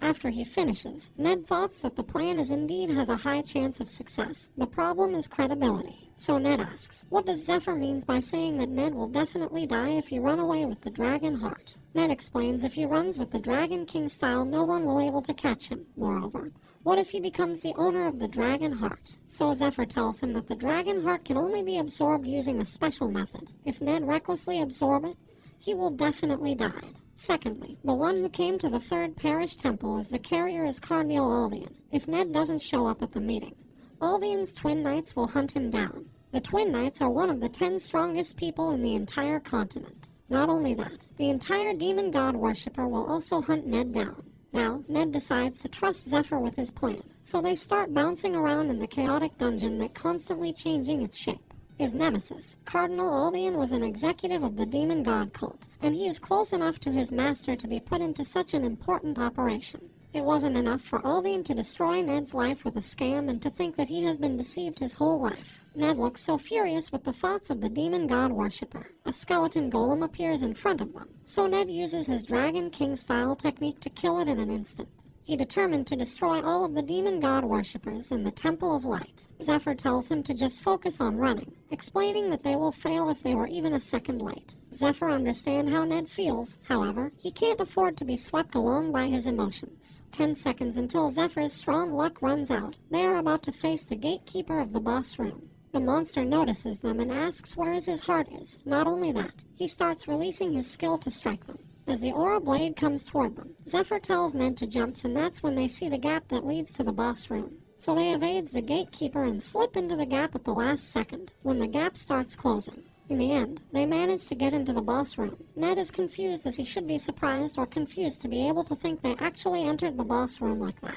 as Ned is confused looking for the boss, a sound calling out to them, asking who they might be. She says that he can still feel the energy of her knight outside the door, wondering who they are to interrupt the slumber of the royal family. Outside of the boss room, the party finishes dealing with the Shoggoths. They regroup and confirming the number of the survivors. Lucius is wondering whether Zephyr didn't have a slave's brand from the start or he has something that nullifies the brand's effect. Moreover, right after the Shoggoth suddenly appeared, he activated some sort of contraption. All of that events are telling him one thing. An unknown number of demon god worshippers are hidden in his party. Lucius then asks Arno about Ned and Zephyr. Arno informs him that Zephyr entered the party through Ned's recommendation, and Ned is from the unit directly under Matthias. While Matthias is enraged with wondering whether they ran away because they were scared of facing the boss, and after making that much of a mess. He then commands his party to cease the operation, and to get ready to kill or be killed, as Lucius and his party are already prepared for the battle between the Temple of Light and the demon god worshipper. Lucius asks Matthias whether he has anything to say, where he expressed whether they really need something like words between them. Inside the boss room, Ned can't believe that the abominable princess, named Princess Eurydica, who massacred her people 1,000 years ago, was such a serene and beautiful person. But she can't hide her sorrowful eyes that bewitch Ned into wishing to lessen her sorrow. As Ned about to fall for the trap, Zephyr holds him off. To think that he would fall for such a basic illusion. Zephyr says that Ned is idiot. Then Eurydica laughs, saying what a shame that he missed her chance to eat Ned, while changing to his true form. The serene and beautiful princess changed into a terrifying demon that lusting for blood. Welcoming the attack, Zephyr mocking Ned, saying that she is his girlfriend. Ned tells him to shut up, as he is already out of the illusion. A skill called Dark Hand, the red hand that absorbs one's stamina, and the blue hand that absorbs one's magic power. The great magician Eurydica can create hundreds of those hands at once. According to the Dungeon Clear report that Zephyr secretly read in his previous life, many party members fell prey to that skill and become Eurydica's potions. Lucius, against her, who endlessly absorbed stamina and magic power to recover, managed to miraculously defeat her in a half-dead state. Meanwhile, Zephyr can feel his yearning gaze for Zephyr's failure, as if he has been waiting for that moment. At the face-off between the Temple of Light follower and demon god worshippers, Lucius tries to interrogate Matthias with conviction. For now, it's impossible for Matthias to escape using the slaves, as he doesn't know the dungeon structure after it changes. So he has no other choice but to fight Lucius to death. But it's a terrible matchup for Matthias, as the saint is equipped with legendary grade items, and with the healer captain on top of the battle priests. But Lucius's party still don't realize the demon god worshipper in their side, so Matthias evaluate that he still has a chance. He gives a gesture to his follower to drink the vial, and Matthias speaks to Lucius to settle that with a duel like nobles. If Lucius can beat him, he will tell on everything he knows. But Matthias hints is too late, as Lucius uses the slave's brand to command the slaves to attack Matthias. With that, the demon god worshippers won't carry out Matthias's commands anymore. In other words, Matthias can't stop their attacks without defeating them. It's truly a shame though, as they were been friends since Lucius first entered the academy at 12 years old.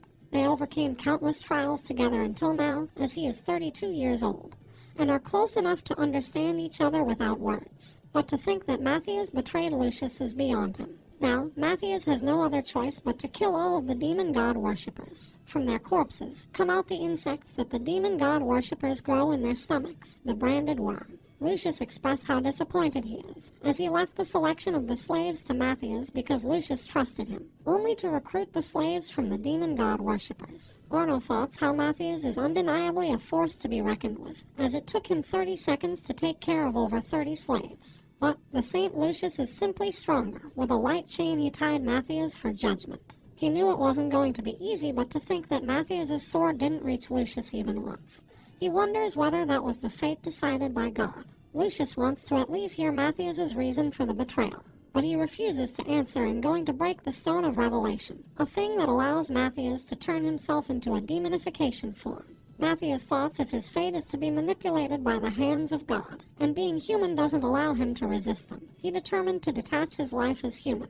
Knowing that Matthias only demonified just earlier, Lucius commands his force to start attacking, so the priest all uses a light magic towards him. But it's useless though. In front of Matthias, their attack is null, and in an instant Lucius appears in front of him, going to strike him with his overpriced equipment. With a skill called Judgment, he attacks Matthias. The shock waves go so long that it looks like Matthias just being blasted open. But it can't be further from the truth, as Matthias holds the overpriced spear with a single hand of his. That surprised the party, so Leona feels the need to help Lucius. She thoughts that if a legendary item doesn't work on Matthias, she need to use the stake of faith that Lucius has trusted her with. As she moves forward, she fails to find it. It turns out that Ned already steals it. He expresses how truly amazing Zephyr's plan is with the inclusion of the stake of faith. They both keep evading the attack from Eurydica as they count down the timer for 15 seconds. It revealed to Ned that it's true and how spot on Zephyr is, as he told him to evade the skill for 15 seconds and the skill disappears. It is explained that because magic skills required the user to calculate complex magic formation in their brain.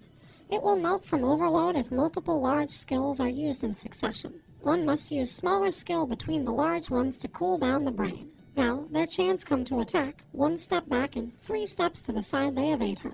Together they climb the twig that Eurydica uses to attack them. Even now, Zephyr can't foresee everything even if he knows the future, and a battle is a series of endless unexpected situations. That is why he prepares various equipment and ultimately the Twilight Sword. Now the most important thing is how much he has accumulated until then, whether he has enough items, whether he has comrades that he can trust, whether he has an unwavering mentality even in the face of adversity, whether he has, to overcome all kinds of situations that abruptly come his way, made the Zephyr now who can handle this moment, this fight. Together they perform the Dragon King Sword technique, Cloud Dragon Ascension. Now, just because they managed to behead Eurydica, the fight doesn't necessarily over, while she changes her form and Zephyr grins as he waits that moment. That's when he gives the hint to Ned, so he dashes towards her. As the day before, Zephyr explained that even though both of them use their secret art, it'll be impossible to slay Eurydica, as she becomes so much stronger when she goes to her second form. But she can't move nor use any skill while transforming, so they need to aim that moment to take out the stake of faith, and drops it right on top of her. It's an item that reacts to malicious energy by releasing its own strong divine energy. Now the stake will deal the majority of the damage. In the meantime, they just need to prevent her from trying to remove the stake. Even if it's a legendary grade item, the amount of divine energy it has is limited. When it's all used up, it just becomes an extremely heavy scrap of metal. So Lucius, who spent a fortune to borrow it from the Pope, probably didn't think to use it for attacking. Well, it's not Zephyr's money anyway, so they keep attacking her like lunatic. A while later, the stake of faith's ignition stopped, meaning that it sensed the enemy has been incapacitated. She was so tenacious that she didn't give them any time to rest. The weapon that Zephyr's prepared are all out of divine power enchantment. As Zephyr drinks potions up to replenish his mana, he wonders what would happen to Lucius considering that Matthias will demonified. Well, he has the goddess of light as his backer, so he won't die that easily anyway. Looking at the pity state of Eurydica, Ned saw an eye that crawling outward, while Zephyr notices and tells him to leave it, as she won't be revived in her current state, and if she dies, the door will open and the gatekeeper will come in. He then throws potion to Ned, telling him to recover his health and asks him to look for the dragon heart. Ned thoughts that the boss of a dungeon called one of the 8 riddles of the world, defeated by only 2 people, what a miracle. He considered himself to be quite strong, but nowhere near strong enough to create such a miracle. And it can happen only because of Zephyr. It's gone beyond surprise or suspicion. It's as if Zephyr is looking down on everything from above. Now, the guard outside the gate is agitated, as Eurydica is calling onto him. The 2 people inside can feel the aura that the guard extruding. Now, Eurydica is waking up again, swirling her aura like a twister. Ned asks what the hell is that, which Zephyr claims that he doesn't know. That wasn't in the Lucius's dungeon clear report that Zephyr read in his past life. He assumes that the future changes as he didn't kill the guard. Now, Eurydica looks completely different from before. Not only that, she doesn't simply rampaging around and changes the layout of the room to take the stake away. Both Zephyr and Ned don't wait for what about to happen though. They simply start attacking her again. But they were flabbergasted with the fact that they don't feel any slashing from their sword. Zephyr realizes that is the ancient magic of Medea, space distortion. She summons her twigs again from the floor. Fortunately, Ned manages to dodge it. But she sets her eyes on him though, as she chases him and he doesn't have enough momentum to dodge another attack. So Zephyr prevents her to finish him. With the web from the Spider Queen, he tied her up. Not only that, he also dragged her to come to him, making her seem taunted.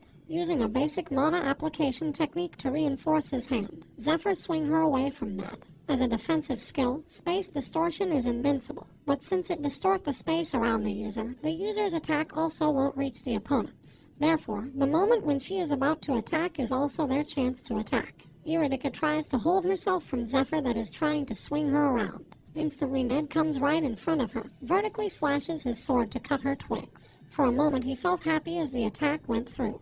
But then, he also gets slashed by the sword attack as she uses a magic called Black Mirror, an ancient skill that reflects damage she receives 300% to the attacker. After that, she summons the Dark Hand to absorb Ned's stamina where Zephyr appears behind her to punch her. That's not all. As she keeps her eyes on Ned, Zephyr uses the Thunderclap palm to her. As she tries to do something, Zephyr uses an Eastern technique to press her pressure point to block her mana flow. Even though it doesn't do damage, he will have time to counter her. That makes her tries to keep her distance away from Zephyr, so he shoots the web again to prevent her doing so. As she comes to him, he uses the Thunderclap palm again. This time, he uses a rosary engraved and allows Zephyr to use heal with every bead and uses it to help Ned recovers. Though, because he lost concentration, he got hit by her twig, blasting him several meters away. Being enraged, Eurydice uses a massive spell on him, not one but multiple spirit ball that makes his blood shiver. That decimates everything in the room they were fighting. Meanwhile, at the temple, Rose dropping a teacup, thinking of something must have happened. As she thinks about Zephyr, she wishes that she should have given him a higher capacity rosary and wishes that he would be okay. But it can't be further from the truth, as Zephyr got heavily injured while Ned is incapacitated. Zephyr thoughts how ridiculous that is, for him to fail the 8 challenges of the world, as he could have easily taken care of her before his regression. He feels how it really hits home to how worthless he is at this time. He used up all of consumable items he prepared, and all of his weapons and defensive gear are destroyed with nothing left. With perks of the skill of iron, is just that the god that aims for Zephyr's failures. Divine beast egg that he doesn't know what might come out from. Strong luck that he has limited use and he already decided where he will use the remaining 2 chances. Sword of light and revive that will traps him after he used them. Those are neither goodwill nor gifts from the gods, as he remembers how the angel tells him that it's all just for entertainment for them. Their only use is to keep him tied down as they watch him despair while being surrounded by hope, while in truth they are just lashes. When Eurydice comes to him, intending to end his life, he thinks whether he is really going to die there, and all of his plan is bound to crumble no matter what he does. Zephyr decides to do something, and starts writing on the floor, of things that will make all of the god feel like complete sheet. That's when the angel, Mercedes, appears asking what is the meaning of what he did,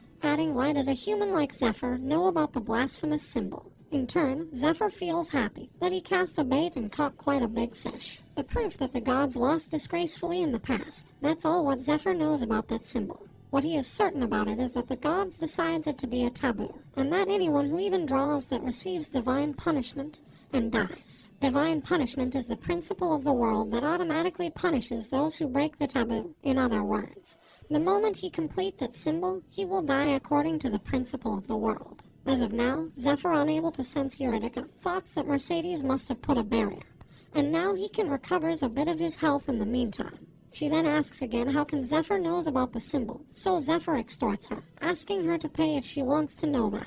That stupefied her for a moment, but then she is mad, really mad, which makes Zephyr unable to finish the symbol. She said that even though he gained the interest of the gods, he is not a saint nor an angel. The fact that he even attempted to draw the symbol has infuriated countless gods, and they are crying out for her to kill him. Zephyr calls her bluff, asking her to kill him, adding that she can try and whether she can handle the consequences, as if he knows that she doesn't have the right to do that in the first place. He knows that by reading through the regression sheets that the gods gave him carefully, he can tell what they want from him. Zephyr claims that he doesn't want to do that sheet anymore, with that stupid perks that the gods gave him. Expresses that he'd probably better off if he just died there. He then shouts out to the god, asking them to bet big while they still have the chance, and if Zephyr dies now, there will be no human like him. The god and goddess are watching as Zephyr express his thoughts, as the goddess of life is laughing, expresses how amusing he is, and the light comes down to earth, shines Zephyr up,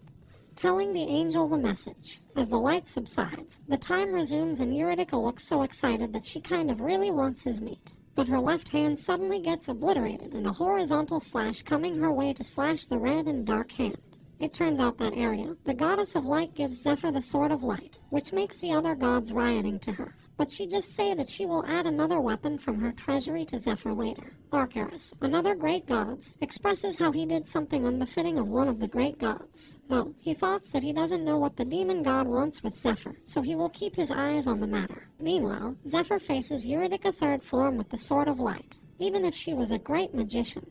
There's no way that a human's magic can block a divine artifact. It is one-sided massacre. Even Eurydica's ancient magic is no match for the light, as he uses the exclusive skill to strike the evil magic from Eurydica, that in turns waking her up.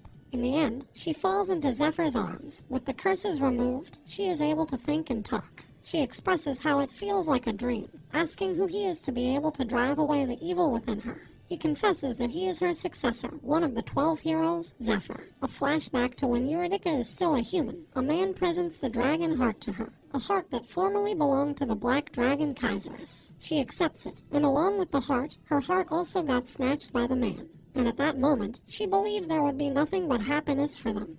But she was foolish. She explained that the last floor of the tomb is a great magic circle embodying the Tree of Life, the treasure of the elves. It is a facility that exists to purify the dreadful curse put on the black dragon's heart. She has extended her life by 1,000 years using the magic circle's power, and finally succeeded in purifying the dragon heart. But in exchange, she was eroded by the curse and lost her humanity. Now, Zephyr and his companion pulled her out of the darkness, yet she doesn't know how she can repay them. So she asks, for what purpose does Zephyr want with the dragon heart? Instead of explaining, because they don't have enough time.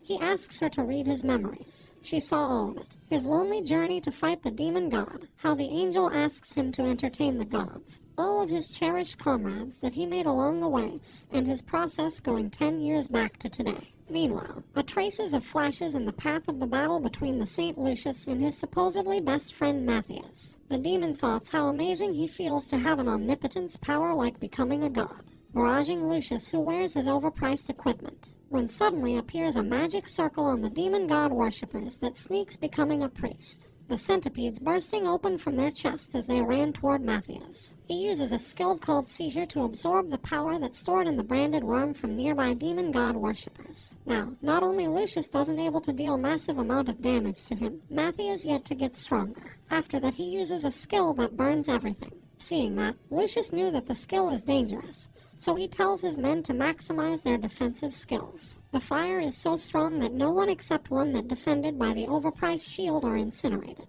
Seeing how his party members get burned, Lucius asks him to not commit any more evil. That instead enrages Matthias, as how dare Lucius, of all people, say that. Even though he is not a saint candidate, Lucius received the stigmata, and the original saint candidate, Matthias, gets left out. The people is disappointed, after they invested so much into his family, thinking that he is a fraud and all. Matthias is furious that Lucius' family sells out the name of saint, saying that the people only can overcome chaos if they receive Lucius's blessing, then extorted the assets of the devotees. He screams his lung out, saying that the Temple of Light is the true evil. Meanwhile, Eurydica calls out to Zephyr as the pitiful one. She cries as she saw the future that he walks. So he tells her that this time, he wants to win against the demon god, as if someone the likes of Eurydica helps him to help transplant the dragon heart into him. She apologizes, as she cannot abide by that favor. She tells him that 1,000 years ago, the world was on the verge of collapse. The strongest of the 7 dragons, the black dragon Kaiseress, set the entire world aflame. Although Kaiseress was one of the 12 heroes that led the war against the demons, he lost his reason and went berserk due to the demon curse. The Archmage, Princess Eurydica, along with other strong individuals such as the Knight Georgius, and the gold dragon who stood on the side of humanity. The remaining 11 heroes had no choice but to face their old comrade Kaiseress to protect the world. After fighting desperately, the battle with the Black Dragon that went on for an entire year come to a close with a strike from the Knight Georgius. Zephyr reveals how the demon god, Tartar, is able to descend to the human world through summoning.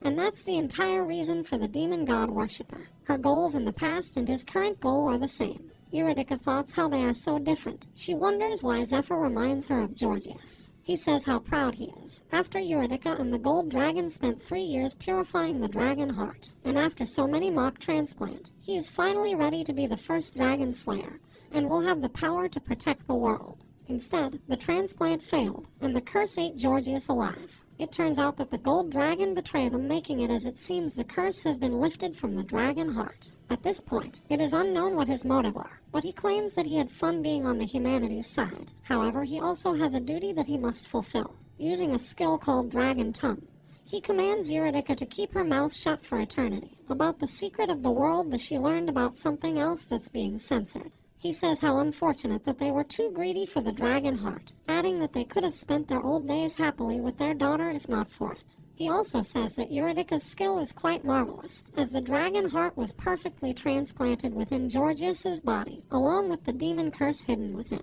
She fights him. She ripped out the dragon heart from his chest with her own hands, and then for 1,000 years, after purifying the curse, she was waiting for a suitable hero to pass on the dragon heart. She is already aware that Zephyr is worthy of it. However, his body is not ready to receive the dragon heart. If she transplant it into him now, his body will either be shattered into pieces or he will be crippled. He knows that, and intending to use the strong luck, which she also knew. She says that there is another moment for Zephyr to use strong luck in, as she tries to say it when Zephyr asks her. She got silenced by the power of the gold dragon who cursed her thousands years ago. She is enraged with it, as it already be thousands years, yet he is still restricting her with dragon tongue. But she refused to back down and indirectly saying it. It will be when Zephyr must choose between the one he treasures most and someone else. However, she offers Zephyr after considering future risk, and after he has the transplant of the dragon heart now. He needs to hunt the other 4 dragons within a year. Well, with everything he knows now, a year is way too long to kill 4 dragons. He promised Eurydice that he will show her the safe world that she and Georgius wanted to see. He will accomplish it in half a year, so she can lay down her duty and watch over him in the afterlife. She cries as she apologizes. She decides to pass on the duty that she could not complete in her era over to Zephyr. She opens up her tomb to take up the dragon heart. Now she finally convinced to transplant the heart to Zephyr. As she takes up the dragon heart, she pays her respect to Zephyr's resolve, the new hero. So then she begins the process of the transplant. A few moments later, he finds himself in a dark place where he can't see anything, as he uses his mana to feel the surrounding. He knew that he felt something similar to that before. Something other than himself is in there. Suddenly, a massive eye appears behind Zephyr. As Zephyr turns around, the thing attacks him immediately. He was Kaiserus, and he grabs Zephyr, enraged with the fact that Zephyr dares to covet his power. That is the evil desire of Kaiserus left within his dragon heart. He smells Zephyr up, and he can smell the gods on him. It turns out that he hates the gods to the bone, saying that Zephyr is the last person he would ever hand over his power to. And he just eats Zephyr up, shredding him to pieces. Meanwhile, Matthias massacres the Temple Knights. The Light Temple has nothing they possess that able to stand up against him. At last, the last 2 members that survived aside from Lucius are in Matthias' hands. Now, all that's left is Lucius. With the fire magic, Matthias bombards him. Fortunately, that same attack is no use against the overpriced shield he possesses. A moment later, he uses his light magic to counter, but it is still too slow as Matthias already dashed behind him. In an instant, he clawed Lucius's back twice, and Matthias knows that his reaction speed is noticeably slower, signifying that he is extremely fatigued. The more time passes, the more acclimated Matthias is with the demonic power. Moreover, his recovery speed is ridiculous while Lucius keeps accumulating damage when they are exchanging blows. As Lucius swings his spear, Matthias grabs it, and from point-blank range, he summons his fire magic again. That blasts Lucius, smashing him into the wall. Right now, both Arno and Leona, who have been giving him support, are dead.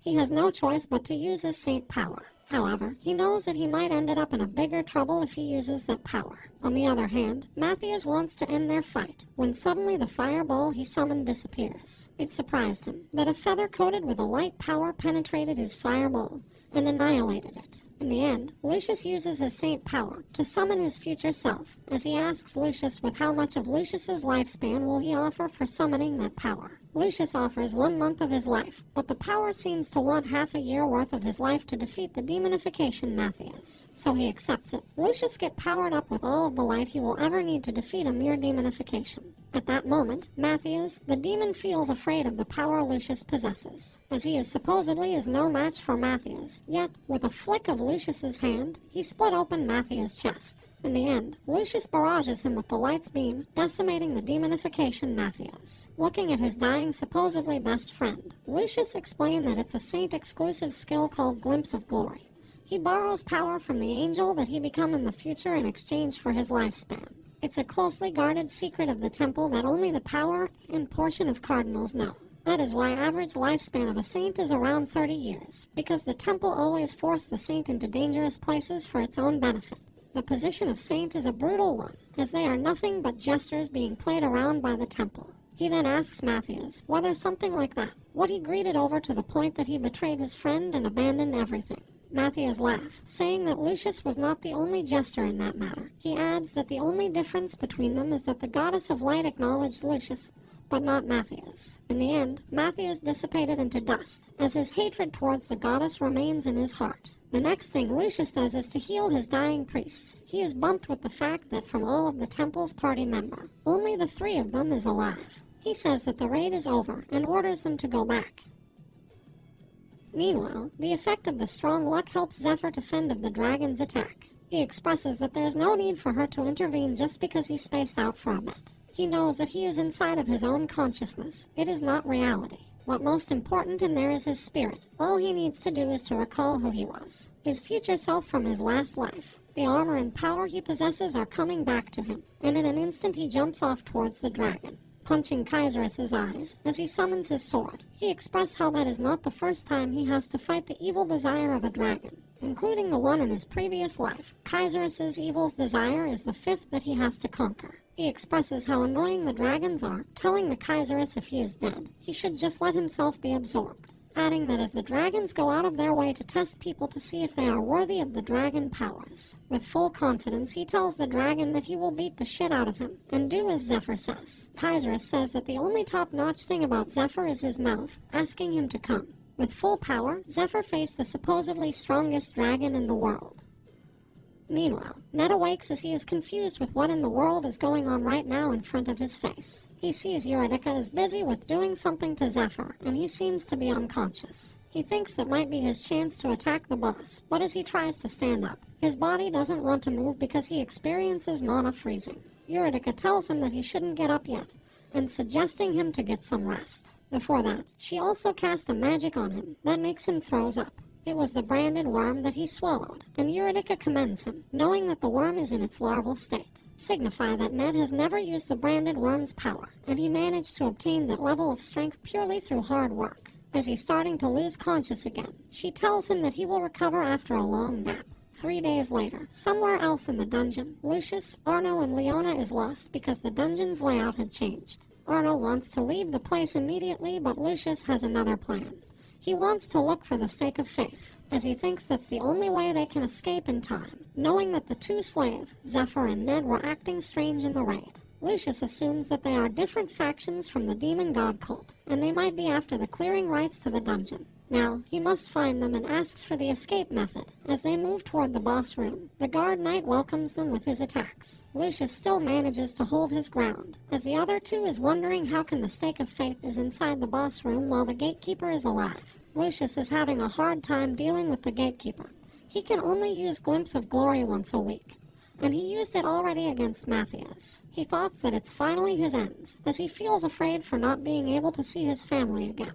But suddenly Zephyr opens up the gate. He witnesses how Lucius pinned down by the massive gatekeeper. Zephyr expresses how perfect the timing is, and because he was being asked for a favor earlier, now he needs to help the saint. So he uses the dragon tongue magic, telling the gatekeeper to bow down. That in turn, smashing the gatekeeper's head into the ground, and surprise Lucius with what just happened in front of him. He is so surprised that the gatekeeper, the monster that he can't fight on his own, is obeying the person that he knows of as a slave. Now, Zephyr is counting down on how effective his dragon power is, and at the 10th second, the gatekeeper breaks free. He evades its attack as he knows that in order to prevent the dragon heart from going berserk due to imbalance between his power and the dragon's power, the dragon heart's capacity is restricted to 1%. Of course, even if there are restrictions, that is still the power of dragon. For the gatekeeper pick up the sword, it's called Graham. It's a weapon made for the purpose of killing the strongest dragon. So it's a bad matchup for Zephyr, but he has his another power as well. The Sword of Light, given by the Goddess of Light. She lifted the restrictions on using the divine weapon with the request to save her saint, Lucius. With that, he summons the divine sword's power to kill the gatekeeper, as he's saying thank you to the formerly dragon slayer, Georgius, for his hard work keeping the peace. Lucius knows that what Zephyr has is the divine artifact of legends, that only a few chosen priests known of, the Sword of Light. Now he also knows that he was wrong, and Zephyr is not the demon god worshipper. Rather, he feels the Goddess of Light's presence from Zephyr. Not only that, Lucius also feels something similar to when he met the gold dragon, an undefiable pressure. As Zephyr turns around, Lucius and the temple's priests kneeling in front of him, greeting him as the Exalted One. It is explained that the battle between Zephyr and Kaiserus within his consciousness lasted 3 days. In the end, Kaiserus acknowledges his power, but that doesn't mean Kaiserus trusts him, so Kaiserus will continue to watch Zephyr from within. When he opened his eyes, Zephyr finds that Ned is unconscious and Eurydica had crumbled into ash. She also left a keepsakes for Zephyr, a crystal of magic, that he will have to give to Eurydica's descendant and master key. That will allow Zephyr to move around easily in the tomb. Lucius then removes the slave brand on Zephyr and Ned. With that, Zephyr also asks Lucius to take care of the debts as well, and of course Lucius is more than willing to do so. Now he also offers to help Zephyr more as currently. He thoughts that Zephyr is on their side, while Ned is thinking that it won't be too bad to be able to join arms with the Saint, as he knows himself that Saint Lucius is the ultimate weapon raised by the temple through the money they plunder from people like Ned. Lucius is simply someone that Ned cannot bring himself to have good feelings for. For now, he thinks that he will use anything he can, as well as Zephyr. Then, Lucius thinks that it's not a good place to talk, and offer them to go back first. But Zephyr reveals that their dogfight only just began. He informs that the third parish of the Temple of Light must already have become a nest of demon god worshippers by now, due to the forces that the demon god worshipper Cardinal Aldean brought, and the twin knights, 2 of the strongest in the continent.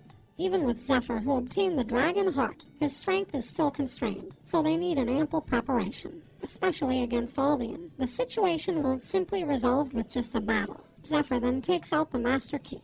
He changes the layout of the dungeon to reveal the treasure room. He offers them to gear up first, as Eurydica's treasure room that no one has able to enter for 1,000 years. Inside, there are so many treasure that able to fill up a country, even high-grade treasures that protected inside a crystal barrier. Even though they don't know how to take out the treasure, Zephyr simply takes them out with the master key. Zephyr also finds an elixir that able to help them to identify the demon god worshippers. That makes him happy as things are starting to work out in his favor. Not only that, the party of 5 also get geared up as well, with them taking equipment that suits themselves best. While Ned, one supposedly Zephyr's teacher, taking a crow cape, dusk tunic, Miss Bracelet, and Sword of Mirage, while Zephyr takes Graham for himself, and dragon set armor that makes him also fully geared up. Now, they discuss the plan to take Aldean, where the tricky things to deal with is that Aldean is a high-ranked noble, and all Lucius knows is that they don't have a way to identify the demon god worshippers. That's when Zephyr reveals the vial to the party, as long as Lucius able to identify them, as the saint, the son of the goddess of the light. People will listen to him. Meanwhile, Alfonso gets controlled by Aldia, and it's true that he is already succeeding in taking over the parish temple. Lucius's wife, Claudia, and their kid can only watch as she only knows that Aldean is a priest and wonders why would he do something like that. Aldean asks whether she thinks that he had showed her something amusing. Not only that, he also explains that his branded worm is different from the others. As he takes it out, his branded worm has a special ability called Hive, which already evolved into a queen, and able to give birth to larvae that allows him to brainwash and control any human who ingests it, just like the Reverend in front of him. And with that, he asks her to persuade Lucius, yet as she asks him what she needs to persuade Lucius for, that makes her kid cry. His name is Marius, and Aldean intends to use his hive to him, saying that its little bug friend is a present for him. But Claudia fends his hand off, throwing the bugs away from the kid. That also reveals the other bugs that make off Aldean's body, as he gets enraged with her. A knight arrives reporting that there's a trouble in the temple, adding that Lucius is outside. Aldean is surprised to learn that Lucius is back that soon, so he looks outside. What he witnesses is a lot of his knights get knocked out flat by the trio, Lucius, Arno, and Leona. He greets him, as it's been a while after they meet, and Aldean is shouting why would a saint attack the priests of his own parish. Right now, Lucius is already using the potion of scrutiny, and when he add a drop of that on his eyes, he will be able to see the branded worms within the demon god worshipper's body. Witnessing how powerful Aldean Worm is, the Saint of Light, Lucius proclaims to arrest Aldean for acts of heresy, adding that the sins of deceiving the Temple of Light is a heavy weight to bear, and telling Aldean that now he will pay for it. That enraged him, laughing and calling the saint as impertinent brat. Alfonso appears. As of now, he is controlled by Aldean, asking whether Lucius has evidence to accuse the Cardinal of heresy, which of course Lucius notices that in his uncle's body is not a branded worm, but Aldean's ability that Zephyr spoke of. But Zephyr prohibit to reveals the potions of scrutiny, as it will stir a lot of trouble that might get Lucius killed, and he suggests to get surefire evidence. Eureka Tombs is a great labyrinth that covers an extremely wide underground area. That range actually extends as far as directly underneath the third parish temple. And if they move to the right location and dig through the ground to get outside, they will be arrived at the base that Matthias used, where the demon god worshippers held their assemblies. That's when they found the evidence in the abandoned mansion, and that's what Lucius bring to arrest Aldian. That's are the letters that all that exchanged with Matthias, his plot to seize the dragon heart, and his acts of worship to the demon god, all are recorded in those letters, though there are instructions to burn immediately after reading. It seems that Matthias hold on to them in the case that he would get betrayed. In the end, Aldian laughs knowing that Lucius that thorough with investigating him, or whether Matthias feels some sort of fidelity toward Lucius and blurt out everything. He then reveals it, as the executive of the demon cult, rank 11 of the demon god worshippers, Aldian. But for now, Lucius still unable to do anything as he also has Claudia and their kid hostage. And he asks Lucius whether he would ingest the special worm Aldian has, with powerful brainwashed ability, or Claudia should. Without hesitation, Lucius offers to eat it and tells him not to lay a hand on her and his kid.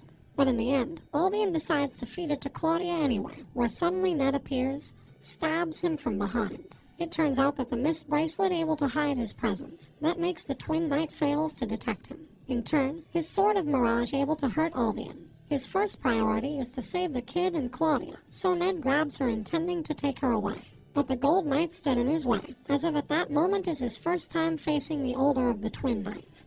And he is incredible, because he possesses the power of one of the continent's 10 strongest. To cover for Ned, Lucius uses his spear to distract Aldian and his knights, that leaving the Gold Knight no choice but to defend his lord. That makes an opening for Ned to take on the Silver Knight, and for Claudia to snatch back her kid. Now Aldian is confused whether the Eastern one deceived him, to ruin his plan and him into a corner by pretending to cooperate. And all he thinks now is to get away, as he lost his hostage, and if Lucius uses his glimpse of glory, he can easily kill Aldian. The Gold Knight gets down from the tower, preparing to face the Saint as the Silver Knight is helping Aldian to run away. It is then revealed that he is Castor, rank 20 of the demon god worshipper, will go face to face with Lucius, the first son of light. From all over the town, the people is prohibited from entering, because the knights is in the middle of training. Even the mining slave are able to see the smokes that comes out from the temple from afar.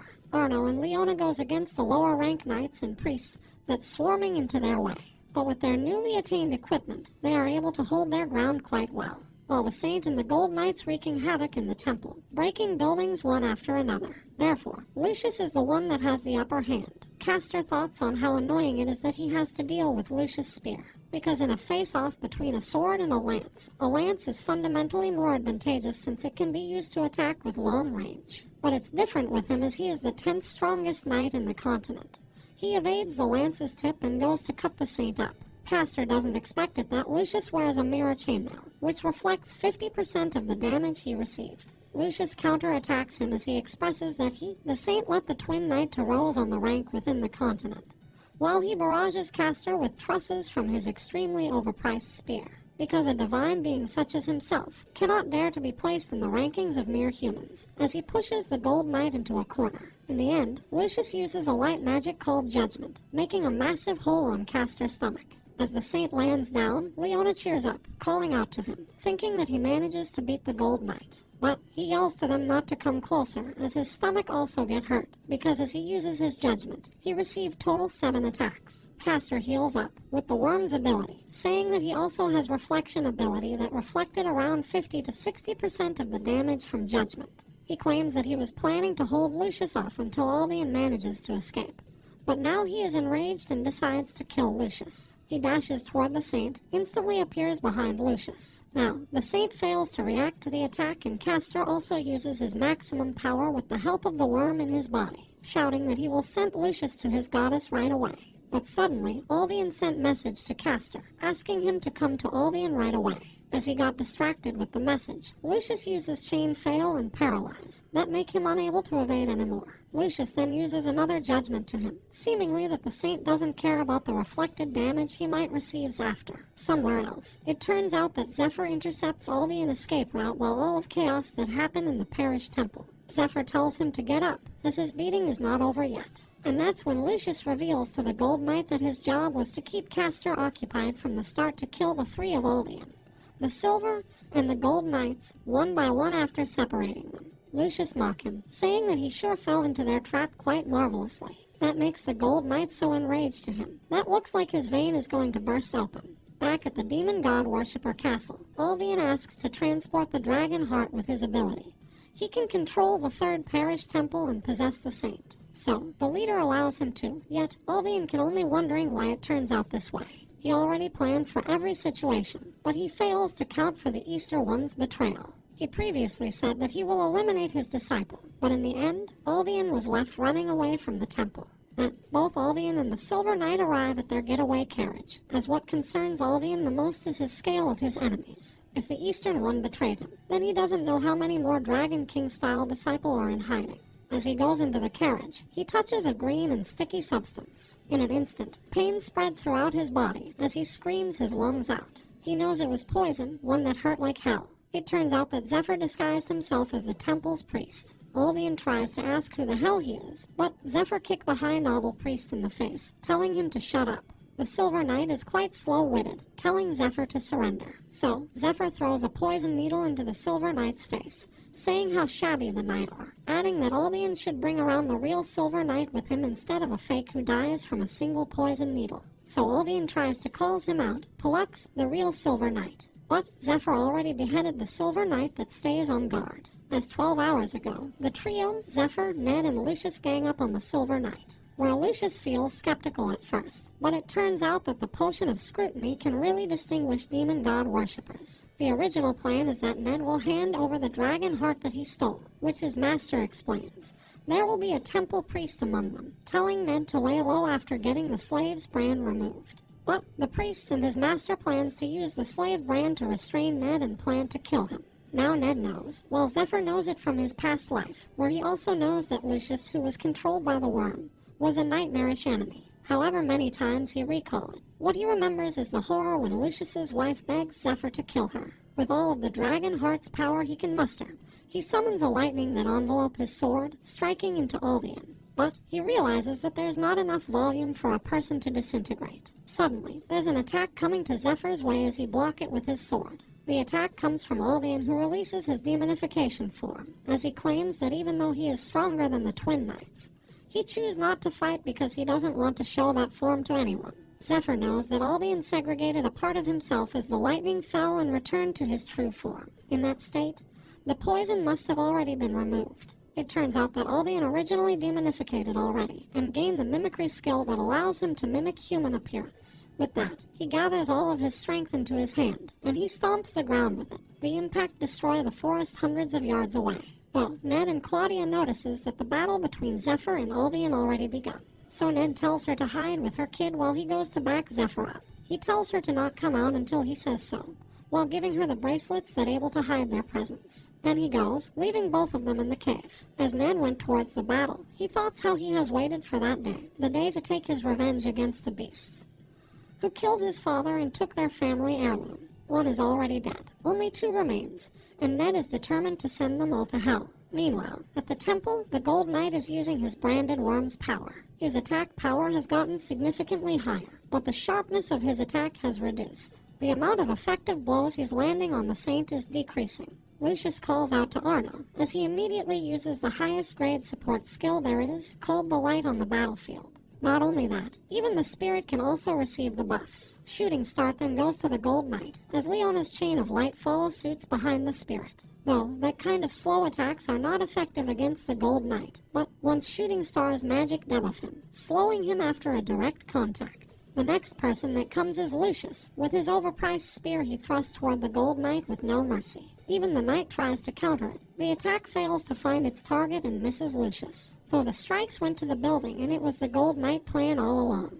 He wasn't aiming for Lucius but the building, so the rumble will goes to the brainwashed priests below and Lucius's uncle. Then, the Gold Knight manages to run away from the temple. At this point, the saint already destroys a third of the worms in the knight's body, as he runs towards where his master calling him. He is so loyal to Aldean because his lord gave both the twin knights new meaning to their life. But, as he dashing around in the tree, a mana strike appeared from below, striking the Gold Knight in half. It was Ned, with the Mirage Sword, which allows him to hurt the demonification worm inside the Gold Knight's body. Laying down on the ground, Castor is pissed with the fact that Ned keeps getting in his way. That's when Ned reminds the Gold Knight that he is the one who killed Ned's father. In turns, Castor mocks him, saying how can he remembers the names of hundreds of people he killed, as he finishes recovering with the power of the worm.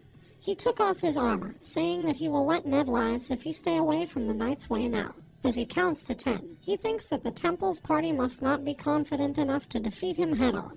That's when Ned reveals that he has the other twin sword, the moon sword that the Silver Knights wields, as Ned says that what Castor's brother last words to his face. That of course pissing him off so much, and Ned's plan to hold off the Gold Knight is working. Meanwhile, the strike that destroyed the forest doesn't really hurt Zephyr. They trade blows one after another. With the Dragon Slayer armor set, Zephyr is able to defend against the powerful punch from the demonification Aldean. In return, with Graham in hand, the Dragon Slayer sword, Zephyr counters the attacks with his Dragon King-style swordsmanship. Though Aldean is able to concentrate the mana, not only to change forms, he can even recreate the sharpness of metal in monsters' hard, thick hide. He also able to mimic insects' digestive fluid, lava-like substance, and spreading it around him, aiming it towards Zephyr, after evading it. With the Cloud Dragon Ascension, Zephyr slashes Aldean into pieces, a sword technique that focused on speed and accuracy. That doesn't stop Aldean's attack, as one of the tentacles spews more digestive fluid, but Zephyr is able to tank it with the set armor. Next, Aldean's body pieces turn into various weapons that surround Zephyr immediately, and in that instant, he sent barrages of attacks towards the Dragon Slayer. His other name is Immortal Aldean, and he claims that no matter how much a mere human cuts him, he will keep regenerating. As he finishes, he grips his hand, focusing the mana he has into his hand, saying that he will only half kill Zephyr, and will put an insect in him that will make him Aldean's subordinate instead of the saint. And he punches Zephyr, blasting him away towards a boulder and disintegrate it. Aldean doesn't stop there though. He jumps up in the air with the mana gathered in both of his hands. He turns it into a double sword and strikes them towards Zephyr. Right after that, he combined both of the sword into one, making it a bigger sword. Aldean also coat it with the mana he possesses and with the help from the branded worm. Then he strikes it, making a massive explosion in the area. With it also appear a blinding light in the collision. But he doesn't know that Zephyr is a Dragon Slayer, even with 1% output of his Dragon Heart.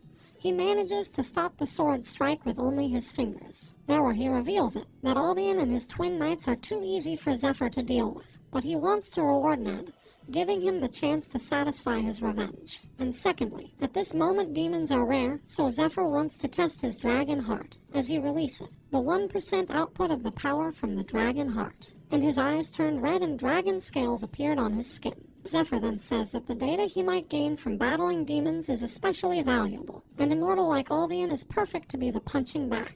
He is going to test a few things, as he asks Aldean to endure it as best as he can, while Zephyr giving off such an intense pressure that makes Aldean shivers. In the end, he flies trying to run away, thinking that he doesn't want to die, not in a place like that. But with the dragon power, Zephyr claws Aldean mid-flight, bringing him down. As the demons fells, Zephyr tells him to get up, adding that he still have more to test out, and he won't let the demon die easily. Somewhere else, Castor is able to pin Ned down in their battle. In the end, Ned is about to lose against the Gold Knight of Aldeans. Well, before the battle, Zephyr explained on how to defeat the Gold Knights to Ned. Originally, 25 years ago, both of the Gold and Silver Knights are a noble with promising futures. But Aldean, who took notice of them, interfered with the Vigo Count family's succession and made the Twin Knights his subordinates. And to them, he bestowed the Sun Sword and Moon Sword that resonate with each other to maximize their unique constitutions. The Twin Knights' notorious skills, perfected through the Sun Sword and Moon Sword. Once he attacks, there inevitably forms a gap in his movements, before he moves on to his next stance. It's a weakness that everyone has. But the Silver Knight's attacks as if making up for the Gold Knight's gap.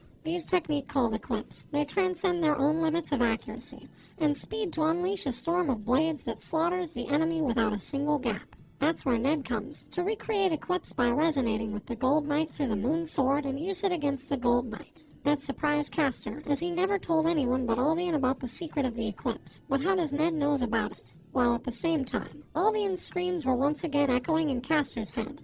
But he did not listen, and just as planned, after Ned shows him the Silver Knight's sword and technique, Castor won't be able to ignore Ned, no matter how worried he is about Aldean. So that is precisely why Ned has to kill Castor now, because there won't be any other chances than that.